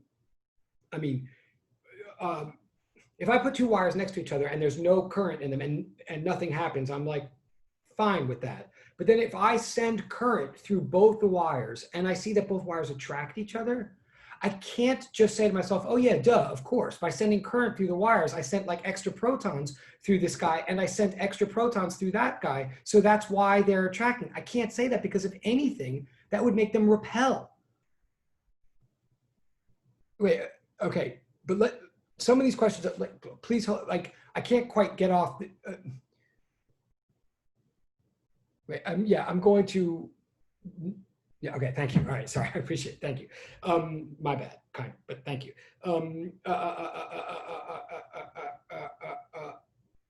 Right, the key thing I'm trying to say is if I see two wires that have the same current, no, it's my problem. If I see if I see two currents going in the same direction through two parallel wires, if those two wires come together, the most surprising, mysterious thing is, why the heck did they come together? Even if I can sort of understand how they might have repelled, even if I'm like, oh, because I sent extra protons through each one, they each have extra protons now.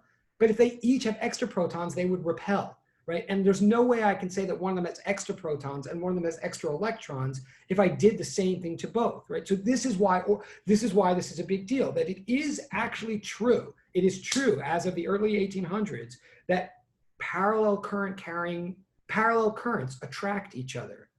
And it certainly seems related to electricity because you only get currents in like through metals, like because electricity is based on moving charges. So this all seems related to electricity, but it can't be sufficiently explained by an electrostatic field.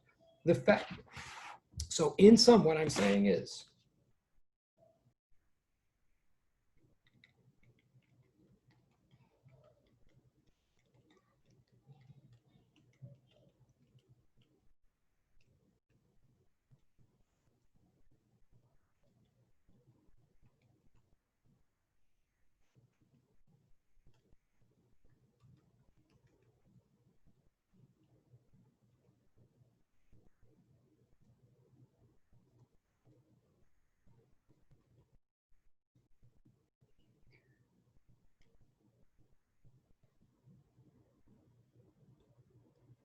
okay, I'm saying, put two wires next to each other, and I run current through them, and I see them attract without touching, which is what I would see, which I will see.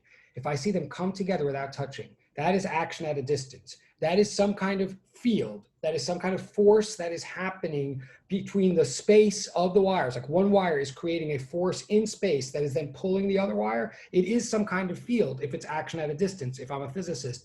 But it's not the electrostatic field, and it's not the gravitational field. So I make up a new name for this new field. Okay, I don't, but they do. They make up a name for this field, and they choose a very intentional name, a name that jogs everybody's memory back to something else in the world that we've experienced and never mathematically analyzed. And I'm sure you all see where this is going. The field, the action at a distance between currents is called the magnetic field. Okay, this is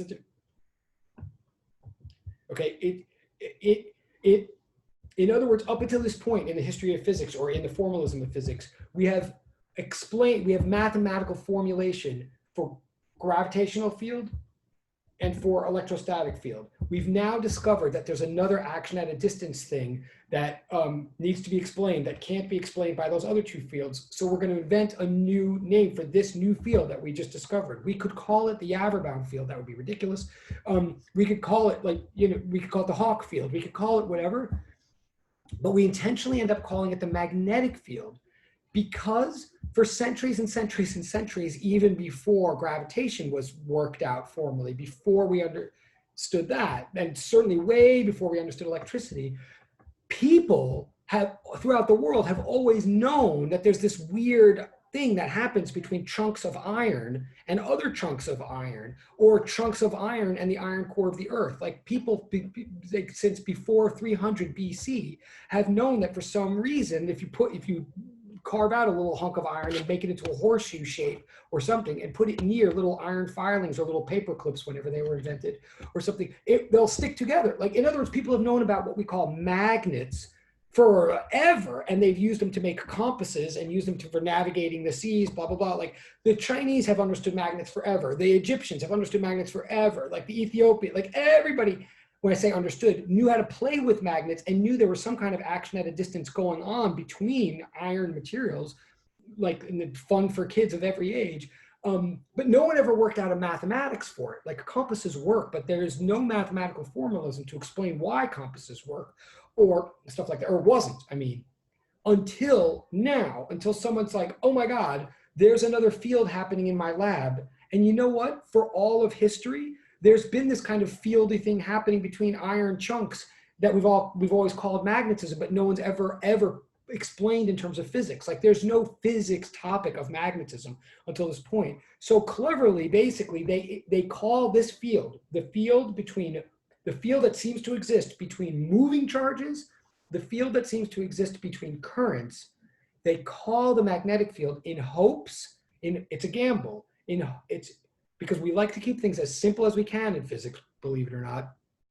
They call it the magnetic field in hopes that once they fully work out the mathematics of this field, it will serve to explain the one bit of action at a distance in the regular world that physics has never explained, magnets. They're basically hoping that it's not a coincidence. They, in history, Oersted, Ampere, these guys that saw that current carrying wires attract each other, it's not that they discovered that that was the magnetic field, they called it the magnetic field with the hope that by the time they fully worked out its details, it would somehow relate to the metals that are sitting around in the forest attracting each other or on planet Earth. And they were right. I mean, otherwise I wouldn't waste your time. But so this third field that we're zooming through right now, this third field is called the magnetic field. It's not the field between masses. It's not the field generated by a point mass. It's not the field generated by a point charge. It's the field generated by a moving charge. That's what the magnetic field is.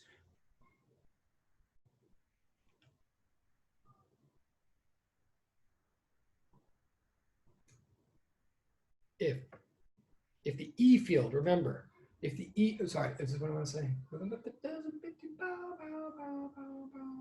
Yeah, if the E field in the simplest possible case we know of an E field, if the simplest possible case of an E field, i.e. one charge point, if the simplest case of an E field is this, well, this magnitude, if this is the magnitude of the E field in the simplest possible case, we're going to let B stand for the magnitude of magnetic field. We're going to use B to stand for magnetic. I'm sorry, like it should be M, but it's B because of who it's named after and for other reasons. Well, for other reasons, but from now on, if E stands for the E field, B stands for magnetic field. Sorry. And right now I'm going to talk about the magnitude of it. Like remember, the magnitude of the E field is that thing above.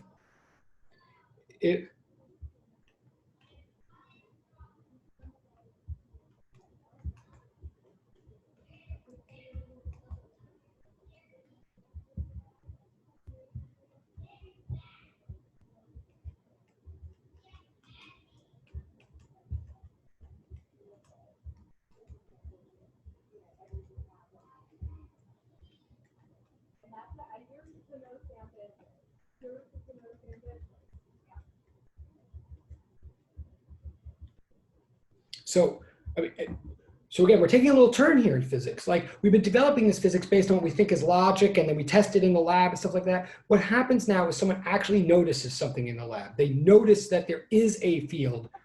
If we always want to believe that what we've been saying is right, and we don't want to have to change everything if we don't have to fit new data into our worldview. So they notice that there's this new field or this new action at a distance that we couldn't notice before because we couldn't control electricity that precisely. Like it required technology to notice this in the 1800s early.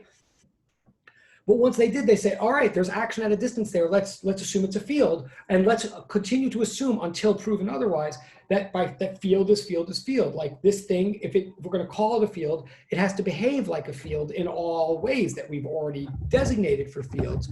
If we want to let it into the physics club and not have to redefine the whole club just to let it in. So B field stands for magnetic field. Like from now on, I'm going to say B stands for magnet. It's just a bad convention, but it's true. If I say B field, I mean the magnetic field. And the magnetic field is the field that is created by a moving charge or by a bit of current.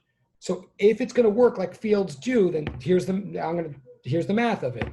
And it is right. Like this is all a historical conjecture, but it all does work out correctly. Otherwise, I wouldn't be teaching it. Okay.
Okay, we're gonna, just like M is the fundamental thing that creates gravity, I'm sorry, M for mass is the thing in the world that creates gravity, and Q for charge is the thing in the world that creates electricity.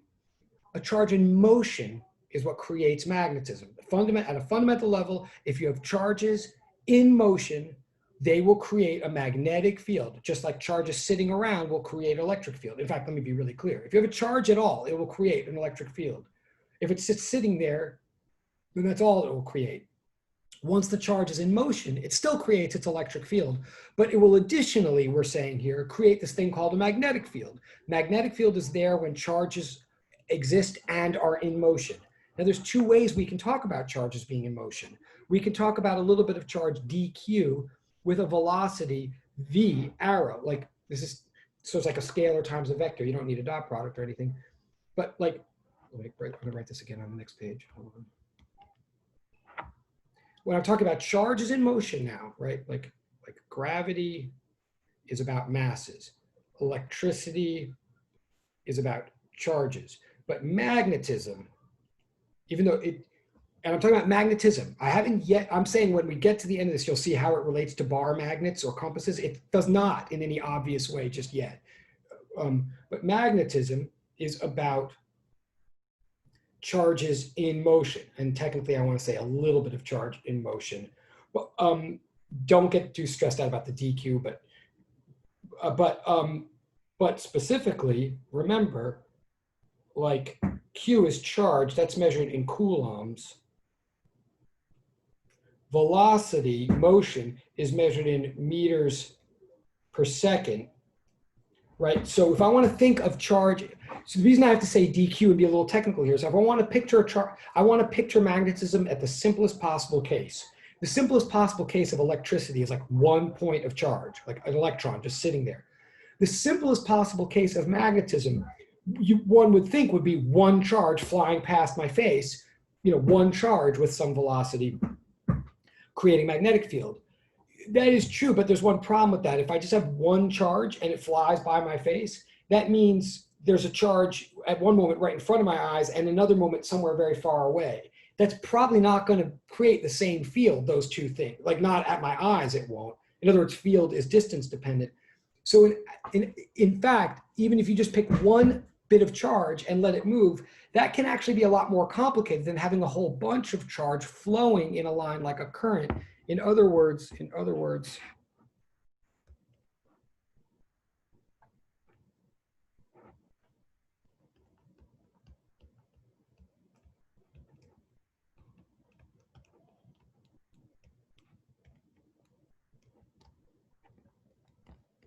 I could picture a bit of charge with velocity and think of that as a coulomb times a meter per second. Or I could think of a current, charges flying past me at a point, like we said, like dq dt, like we said a week ago. I could think of coulombs per second over some stretch of wire, over some set of meters. The units are all the same. I'm arguing that if I want to think of the simplest case of magnetism, I could think of it as like a dq, a little bit of charge with a velocity, or I could think of it as a little bit of current I with some length dl. In the first case, v is the vector. In the second case, dl is the vector. I mean, in both cases, I have to have a magnitude and a direction. The charge has to be flowing at some rate in some direction. But these two are equivalent, I'm saying. From now on, we could say, either one I want to say, dq times v is the same thing as I times dl. by L, I could have said X or R or anything. It's just a length element, but the tradition is, unfortunately, to use L. So I am. Okay, I'm saying these two things are equivalent, and they are, whether you say dq times v or you say I times dl, you're talking about a fundamental unit of stuff creating magnetism. Well, and I know I'm going, if magnetism is truly a field, what is it? So M in this context, right. So B field means magnetic field, and in this context, where I wrote M a second ago, sorry, where I wrote M on this page, on page 23, I meant their mass. So I'm saying gravity governs over masses, electricity governs over charges, and magnetism governs over moving charges. Okay, okay. So, but now looking at magnitudes again, if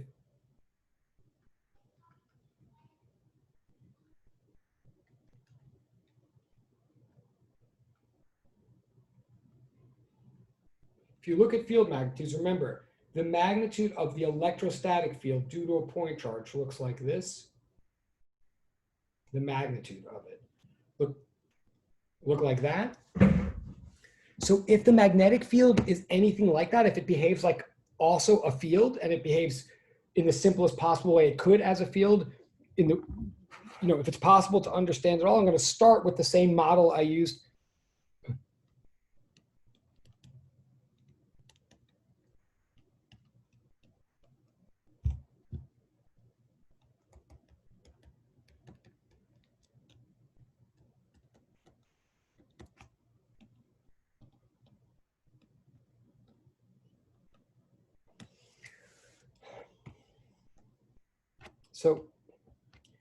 So this is all kind of, it's like a guess and check on a sophisticated level. They see this thing in the lab that's acting like a field. They say, well, if it is let's treat it like a field until that doesn't work anymore. If it is a field, if it's working the way the electrostatic field works, then its magnitude would have to be, okay, some constant,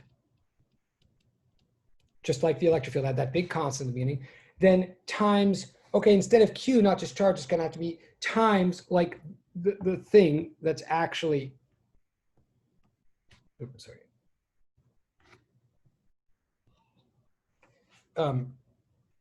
Sorry, so technically a little bit of magnetic field, being technically, I'm saying dB because everything is in motion, you can only sort of look at one little bit at a time. So technically a little, but don't get bogged down in that, but a little bit of magnetic field dB would be, if it's acting like the electric field, it would be some constant times, I'm gonna make this neater, times in the numerator, not Q, but IDL, because of what I said on the last page. Like a little bit of current would create magnetism, not a little bit of charge. So I put IDL in the numerator.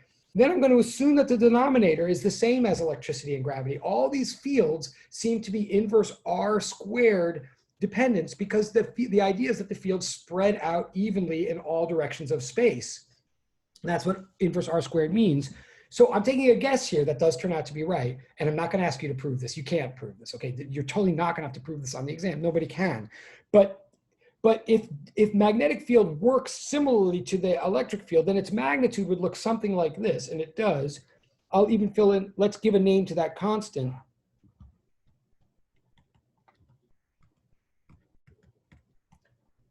Remember, all the constant has to be is just the number that makes meters and kilograms and seconds work out. So it doesn't necessarily have any, it doesn't, we're going to say here, instead of using epsilon naught, we're going to use mu naught.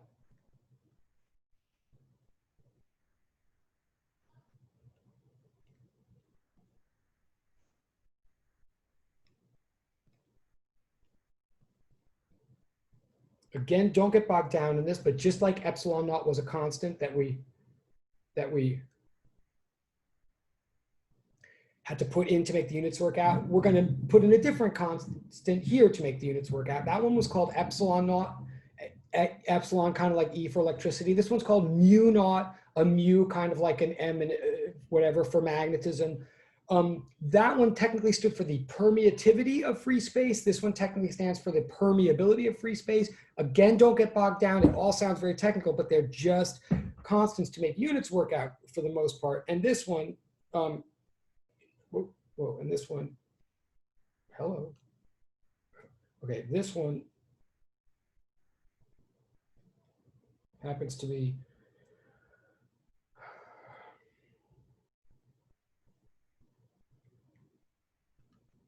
it's not exact, sorry.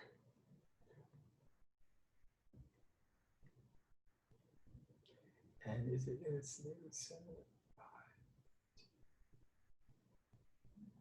I always can't remember if it's -6 or -7.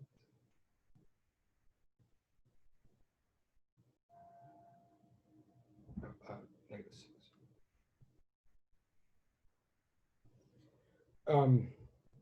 And the units are weird. Again, don't get, they're called Henrys per meter, but that doesn't matter either. If we let this constant equal that, then the way the magnetic field is written, the magnitude of the magnetic field turns out to be this.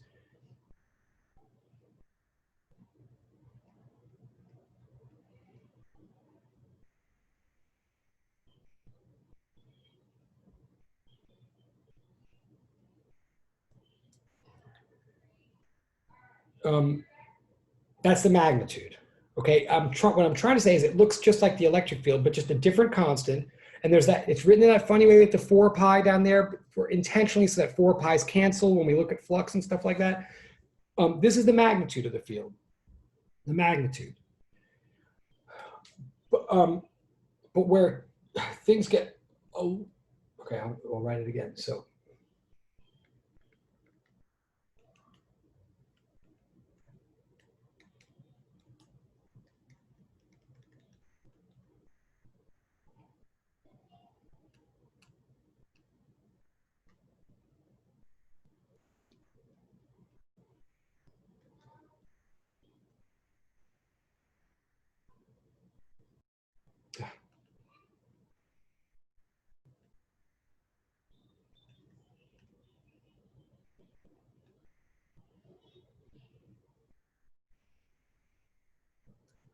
okay, so in both cases, it's sort of like if you have more charge, then you get more electric field. If you have more current, you get more magnetic field. If you're farther away from the charge, you have weaker electric field. If you're farther away from the current, you have weaker magnetic field. Okay, that's the idea. And the exact amounts are different because there's different constants and you don't have to memorize them. I mean, nobody does.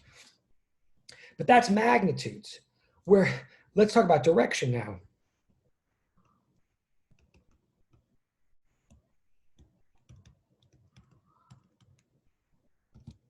Okay, with the E field, so I'm going to be vectorish now. I know we have like 25 minutes, but now the vectors have to come full circle and do something for it. We slogged through all this vector stuff. Why?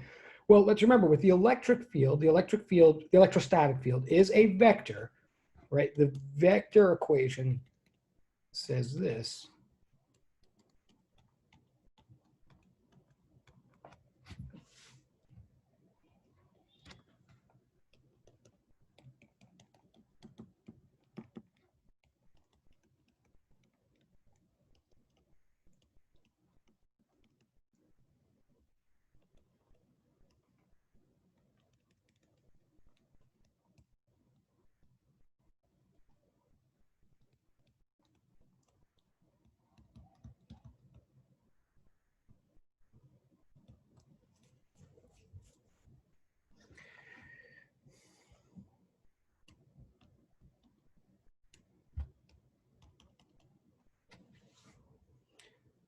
Okay, the E field is a vector, like all fields are vectors. It's really a vector function, right? The E field says you pick some point in, well, in fact, let me make that very specific. The E field says, I can go back in a second.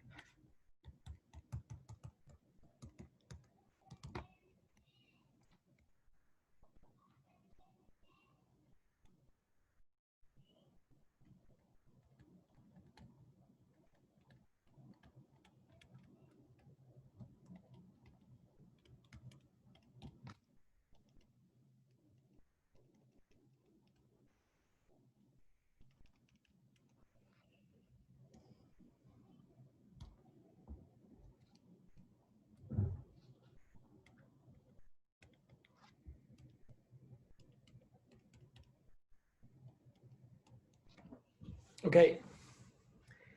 We had to obsess over this vector stuff, which seemed like hitting an ant with a sledgehammer.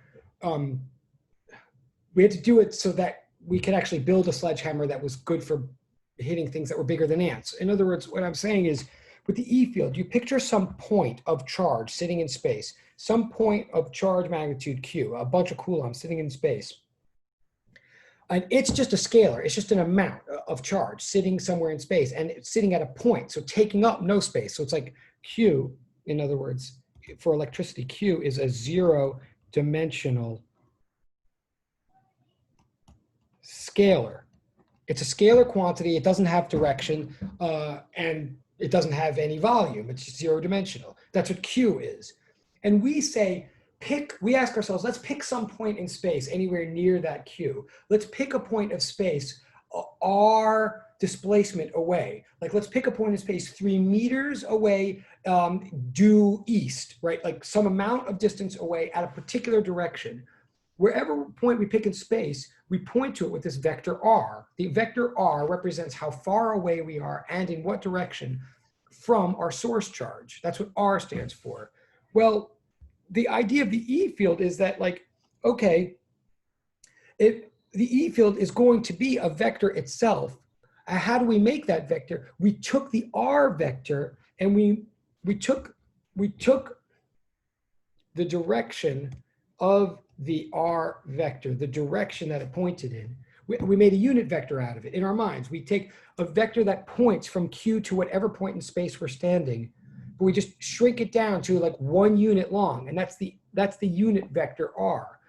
The E field says that if you multiply that unit vector R by this whole bunch of numbers, this magnitude, the magnitude of charge divided by the magnitude of this crazy constant, and divided by the magnitude squared of that original length R, if you take all those magnitudes and multiply them by the unit vector R, you get a vector that we call E. In other words, the electric field vector, the vector that, so if we say at this point the field line looks like that or something, the field vector looks like that, where did it come, where did we get that idea? We decided that the E field arrow had to be an arrow based on R, but shrunk down, scaled down by a certain factor, 1 over 4 pi epsilon naught Q.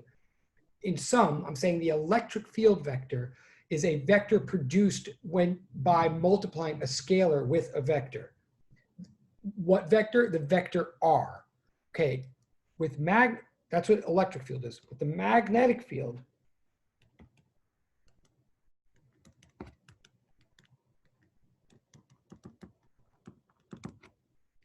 we're saying that the magnitude looks like this.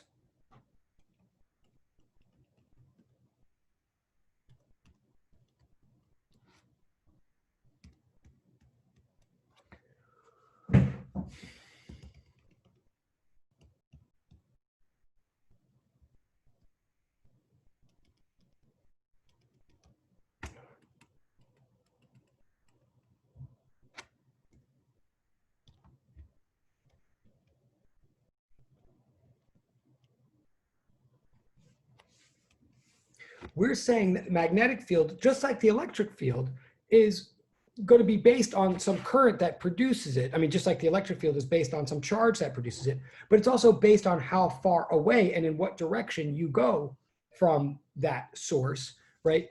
In other words, just like the electric field in the end was a bunch of stuff multiplied by R hat. It had to be, like the electric field was a vector that did depend on how far away you were and in what direction from the source. The same thing's going to happen with magnetism. That R thing is going to have to be there. Okay, like it has to matter how far away you are from the current, and the direction that you're standing from the current has to affect the direction of the field. So there's going to be this R in the expression, just like there was for E. And we're going to be producing a vector in the end, just like E was a vector. But the catch here is that this is also a vector, dl. If you don't like the current has a direction as well, is what I'm saying. You could technically, you could put the arrow over the I if that makes it easier to see. Or you can remember that IDL is the same thing as DQV, and V certainly has an arrow over it. That is to say, we're now, with electricity and gravitation, we were talking about points of charge or points of mass just existing and thereby creating field. Now we're talking about something that in order for it to create field, it has to do more than exist. It has to exist and move in a particular direction. Moving in a direction, having a velocity or being a current is a vector quantity. So I'm saying now with the magnetic field, and I do know what time it is, but looking at the magnetic field now, it's as simple as pie in a way. The magnetic field is just like the electric field, only for magnetism. It's action at a distance for something other than just charges. Well, what is it for? It's for moving charges. Okay, and it works exactly as simply as it could work. Cool, thank you. It works as simply as it possibly could work, given that constraint that it would be a field made by moving charges. But the fact that the charges are in motion means that there's an extra vector idea worked into this. It means that now the magnetic field, if it's truly to be a vector, it's composed of two vectors. The electric field was simply a vector, R, multiplied by a scalar, 1/4 pi epsilon naught q. This is a vector R. This is a vector. Cool, okay. This is a vector R multiplied not by a scalar, but by another vector. What other vector? The vector of velocity or current, however you want to say it. If these charges are in motion, and if motion is the requirement that makes the field, and the more the motion or the more field, then by tracking motion, we're tracking a vector here. In other words, electrostatics, electricity is caused, no, I'm going to write on the next.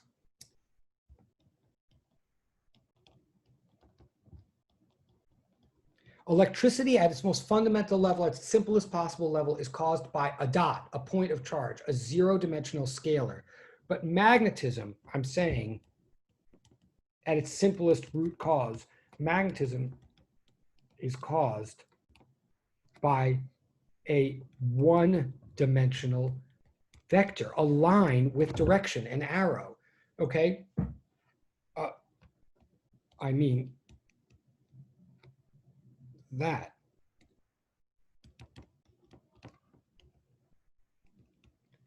So here, apparently, two vectors are being multiplied by each other to make a vector, right? To go back to this page, I have a vector symbol here over the DL, and I have a vector symbol here over the R. Together, they're apparently being multiplied and creating a vector called B. There's no way to multiply two vectors together and produce a vector unless you're doing a cross product, right? I'm ultimately saying this has to be, this is why we care about cross products.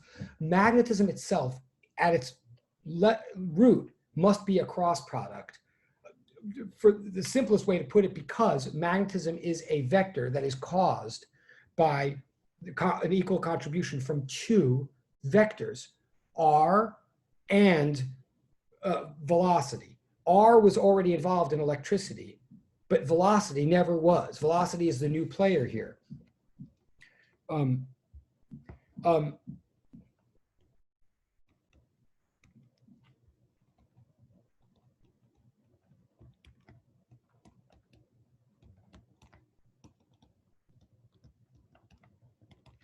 That means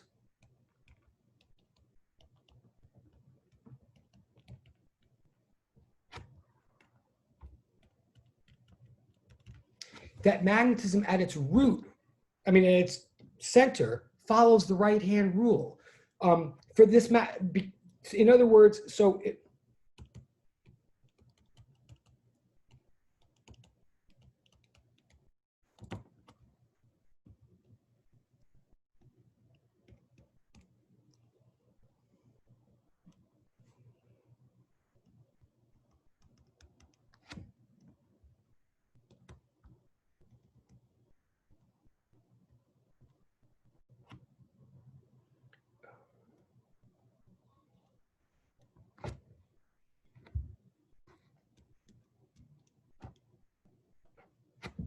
So if you have, so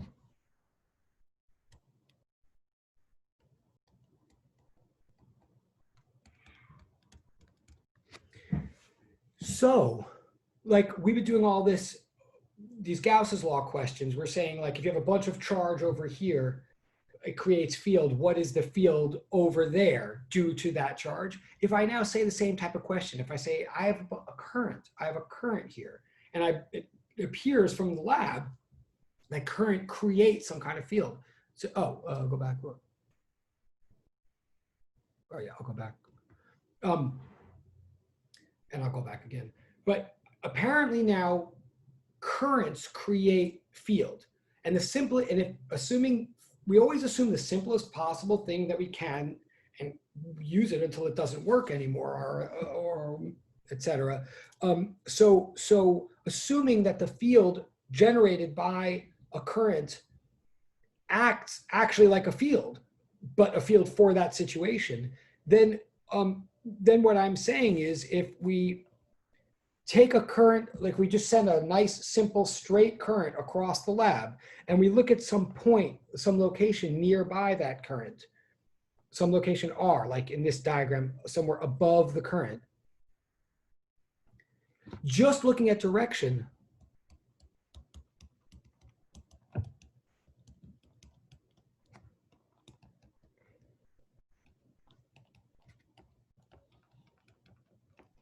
if I'm really saying that the magnetic field is a cross product, then the field is the result of the cross product of some flow of charges in motion crossed with some displacement vector that you've chosen to look at away from that set of charges in motion, right?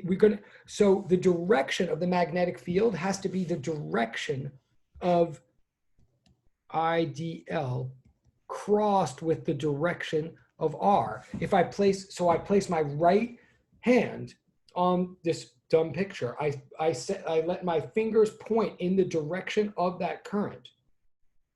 And they could do that anyway. They could go like my fingers are pointing in the direction of the current, but then according to the right hand rule, I'm supposed to curl my fingers up in the direction of R, like toward where R is pointing, because that's what the equation says, cross IDL with R. So I put my fingers along the wire, and I curl up. It's hard to do in the picture. I put my fingers along the wire and I curl up. And where does my thumb point? Then my thumb will point behind the page, into the page, and along the axis perpendicular to both of the other two axes that I just invoked. In other words,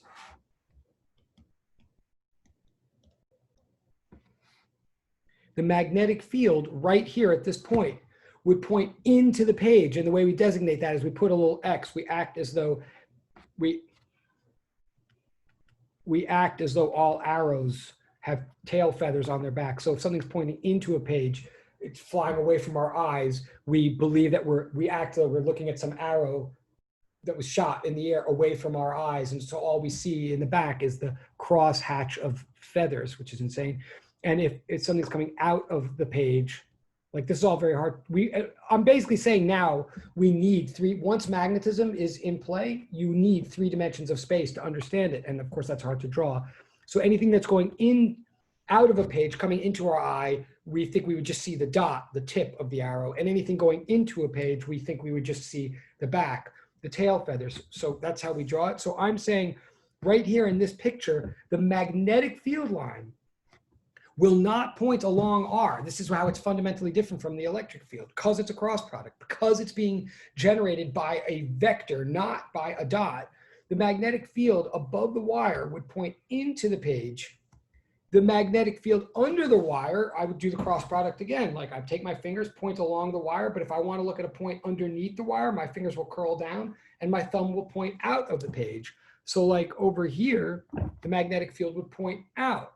If I picked a point in front of the wire, which is hard to do, so that I curl my fingers toward you in front of the wire, my thumb will point up. In other words,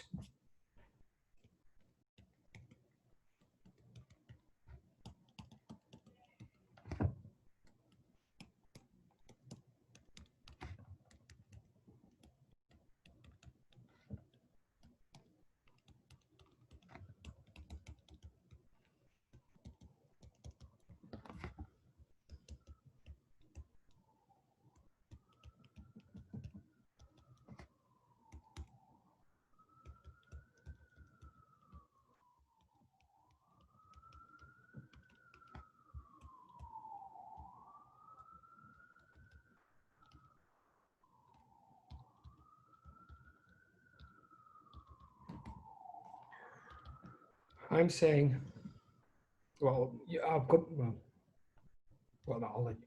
I'm saying the electrostatic field lines from a proton radiate out equally in all directions. The magnetic field lines from a straight line of current, which is the simplest case of magnetism. I'll say that again. The simplest case of electricity is a point of charge. It creates electric field lines that radiate out symmetrically in all directions. They radiate out symmetrically in all directions from that point, which itself prefers no particular direction. The simplest case of a magnetic phenomenon is a long, straight current-carrying wire. It will create magnetic field lines, but the magnetic field lines won't emanate or radiate out from the line. They will encircle the line.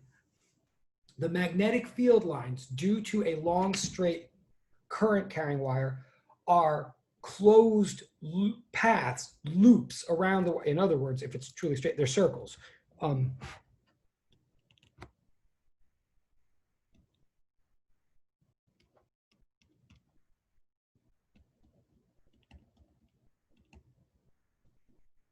It's very hard for, well, for me to draw that. I'm saying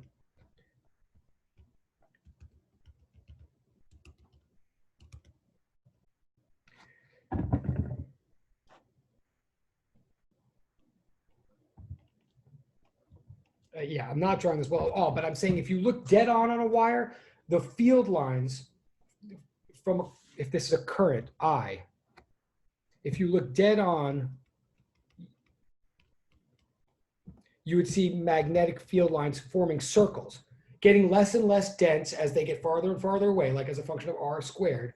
But you'd see circles going around that line if you looked at it dead on. If you looked at the line across your eyes, then you would, in effect, the whole thing would look like a big cylinder of lines, which I totally cannot draw well. I'm not even going to, yeah, I don't even know how to draw this well. Yeah.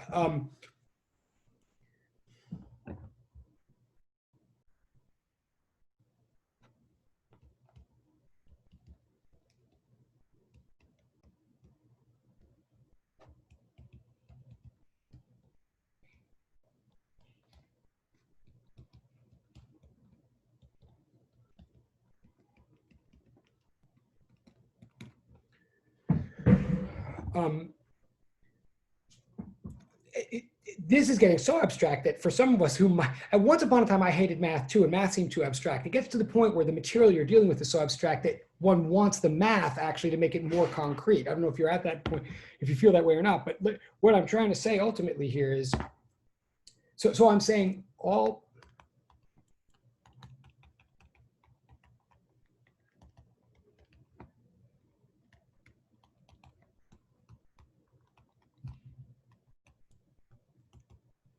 remember, all electric field lines either go off to infinity or land in a negative, and they either come from infinity or they start at a positive. Electric field lines go from somewhere to somewhere. Magnetic field lines do not. All B field lines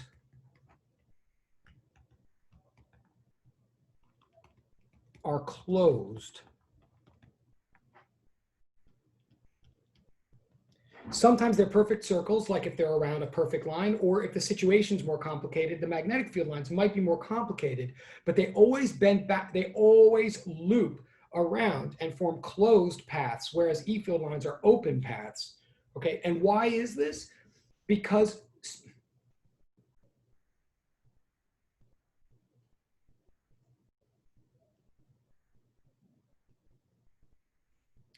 we still believe that what a field is the carrier of information from one point in homogeneous space to another. Space is the same in all directions. Magnetic field lines are the simplest possible way to convey a difference that makes a difference, just like electric field lines are. Magnetic field lines are everything that electric field lines are, except they're caused by a line in motion.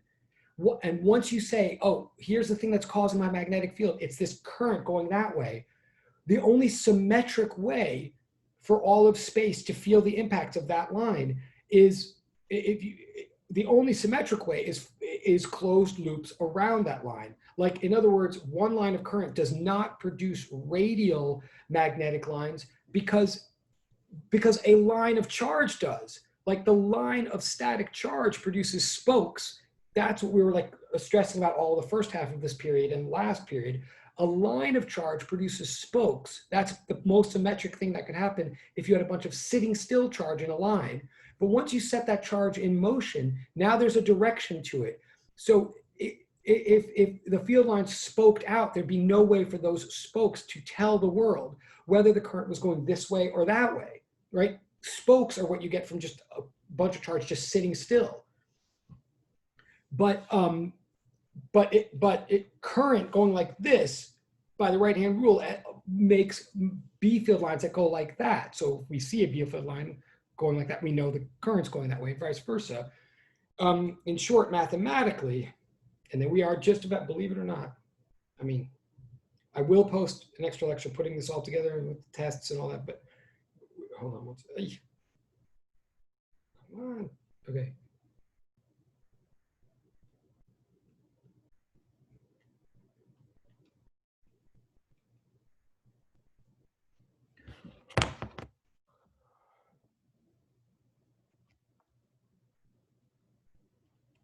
For E, we ultimately have Gauss's law. We found this. If you really sit and think about everything I'm saying right now, which is a lot, but if you sit and think it through, you will realize that the mathematically concise way to say everything that I've just said is that for is this. Say you're about to have a final exam. Say I want to test how you compute the electric field, and so you use Gauss's law to do that. Say I wanted to test, say you want to know how to compute the magnetic field from something.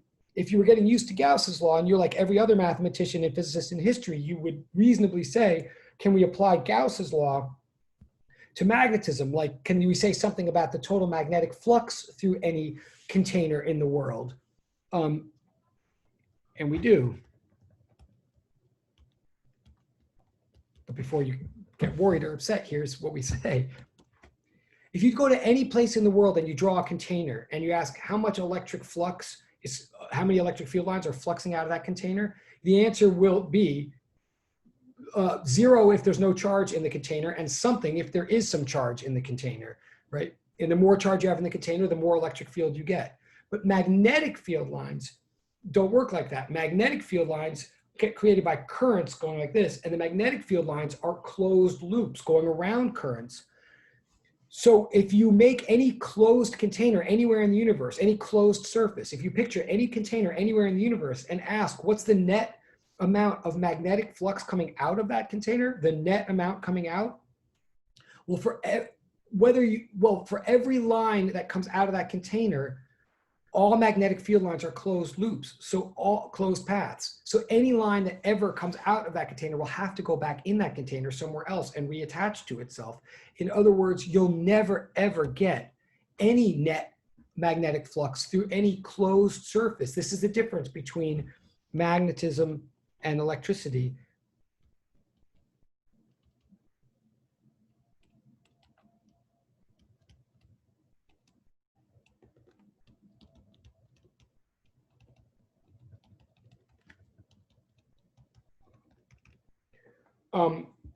So how do, and I'm just about done. Oh,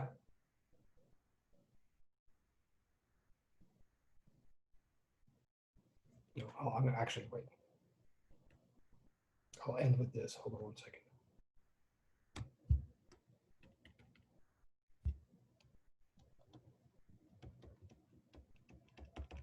Okay, this is a fundamental law of physics too. This second thing I wrote, like the electrostatic flux through any closed container is always due entirely to the charge enclosed within. The magnetic flux through any closed container is always 0. The net, and this is a law of physics, the net magnetic flux through any closed surface is always 0 because there's no such, because all magnetic field lines are closed loops. But why is that, or what does that mean? Because what magnetism is formed by is vectors, not points sitting still, but lines in motion is what causes magnetism. And the only way for a line in motion to create field lines is to create field lines around it. So any field line that ever starts always stops. Any field line that ever starts always wraps around itself in magnetism. Therefore, you never get any net magnetic flux emanating from any container. And the way to say that in English is there's no such thing as a magnetic monopole. Like there is an electric monopole, it's called a proton or an electron. It's one thing that causes electricity. You could put a proton near an electron and then get what you call a dipole, a bunch of lines. But there's no equivalent to that in magnetism. What is a magnet? And this is where we're going to end. Like, what is a magnet? What's an iron hunk? What's a compass needle then? If I'm saying there's no, what I'm saying is there aren't magnets really.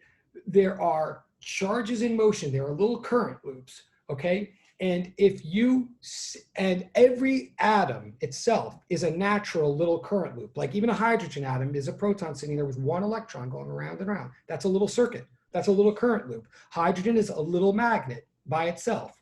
The electron orbital is anyway. If I put a bunch of hydrogen near a bunch of other hydrogen, randomly, all the electron orbitals are going to be random. Like they're just not going to, so one will be like this and another will be like this. So statistically, there'll be all these cancellations and the net magnetic effect of a bunch of hydrogen is nothing. But certain materials, all the little electron orbital, the natural circuits inside atoms in certain materials can be lined up and reinforce each other. So like in iron and other metals, an iron hunk, what it really is a natural, yeah, I'm not gonna write that, I'm just gonna, well, yeah, I'm not gonna write that. An iron hunk is, in effect, is the natural version of taking a wire and wrapping it around a toilet paper roll and then sending current through it. Like a piece of magnetic material is lots and lots of little natural currents, little electron orbital currents that all happen to be lined up or are intentionally lined up to reinforce each other so that you end up getting these enormous magnetic field lines running through the magnetic material, all encircling those circles. And they all reinforce and point in a certain direction that we end up calling north, as in the north pole of a magnet. So microscopically, there's no such thing as a magnet. Any more than microscopically, there's no such thing as a sound particle. Sound is a phenomenon that is created by lots and lots of particles doing something very intricate at once. Magnetism is a phenomenon that comes from lots and lots of charged particles all doing, yes, right, thank you, totally appreciate it. You're absolutely right, Sophia, yes. Magnetism is a bunch of magnetism is a collective phenomenon. I'm gonna stop. You have to go to lab, but one thing, let me just revise it because there's, what am I going to, well, yes, I'm gonna, bottom line is,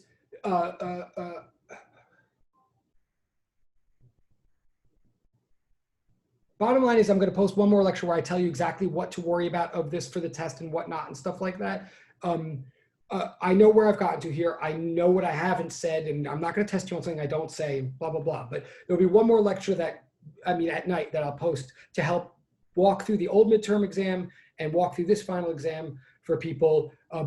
So it will be even shorter. It will be shorter, but it will be no more material than anything we've said so far and follow all the rules that we've said. And I will do a chat stream thing, and I'll check in with Professor Wu in a big way tonight after 11. We'll all compare notes and make sure that both Professor Wu and I will know everything that you've actually seen for real, and that's what you'll be tested on. But yes, I will post one more lecture that I will expect people to look at to help them study this. It won't be super long, but whatever one more lecture I post, I definitely is instead of homework and all of that. And you do have till Friday midnight to do the test that will be posted in a couple of hours, and it won't be long. And let me see this chat, and I know you have to go. Sorry, right. So thank you for the time reminder. Sorry so much for keeping you late and blah, blah, blah. Hopefully we'll all talk again. I'll be in touch, letters of recommendations, grades, blah, blah. I'm so sorry, but you really have been wonderful, and may the net field be with you. I'm gonna literally hang up so you can go to lab.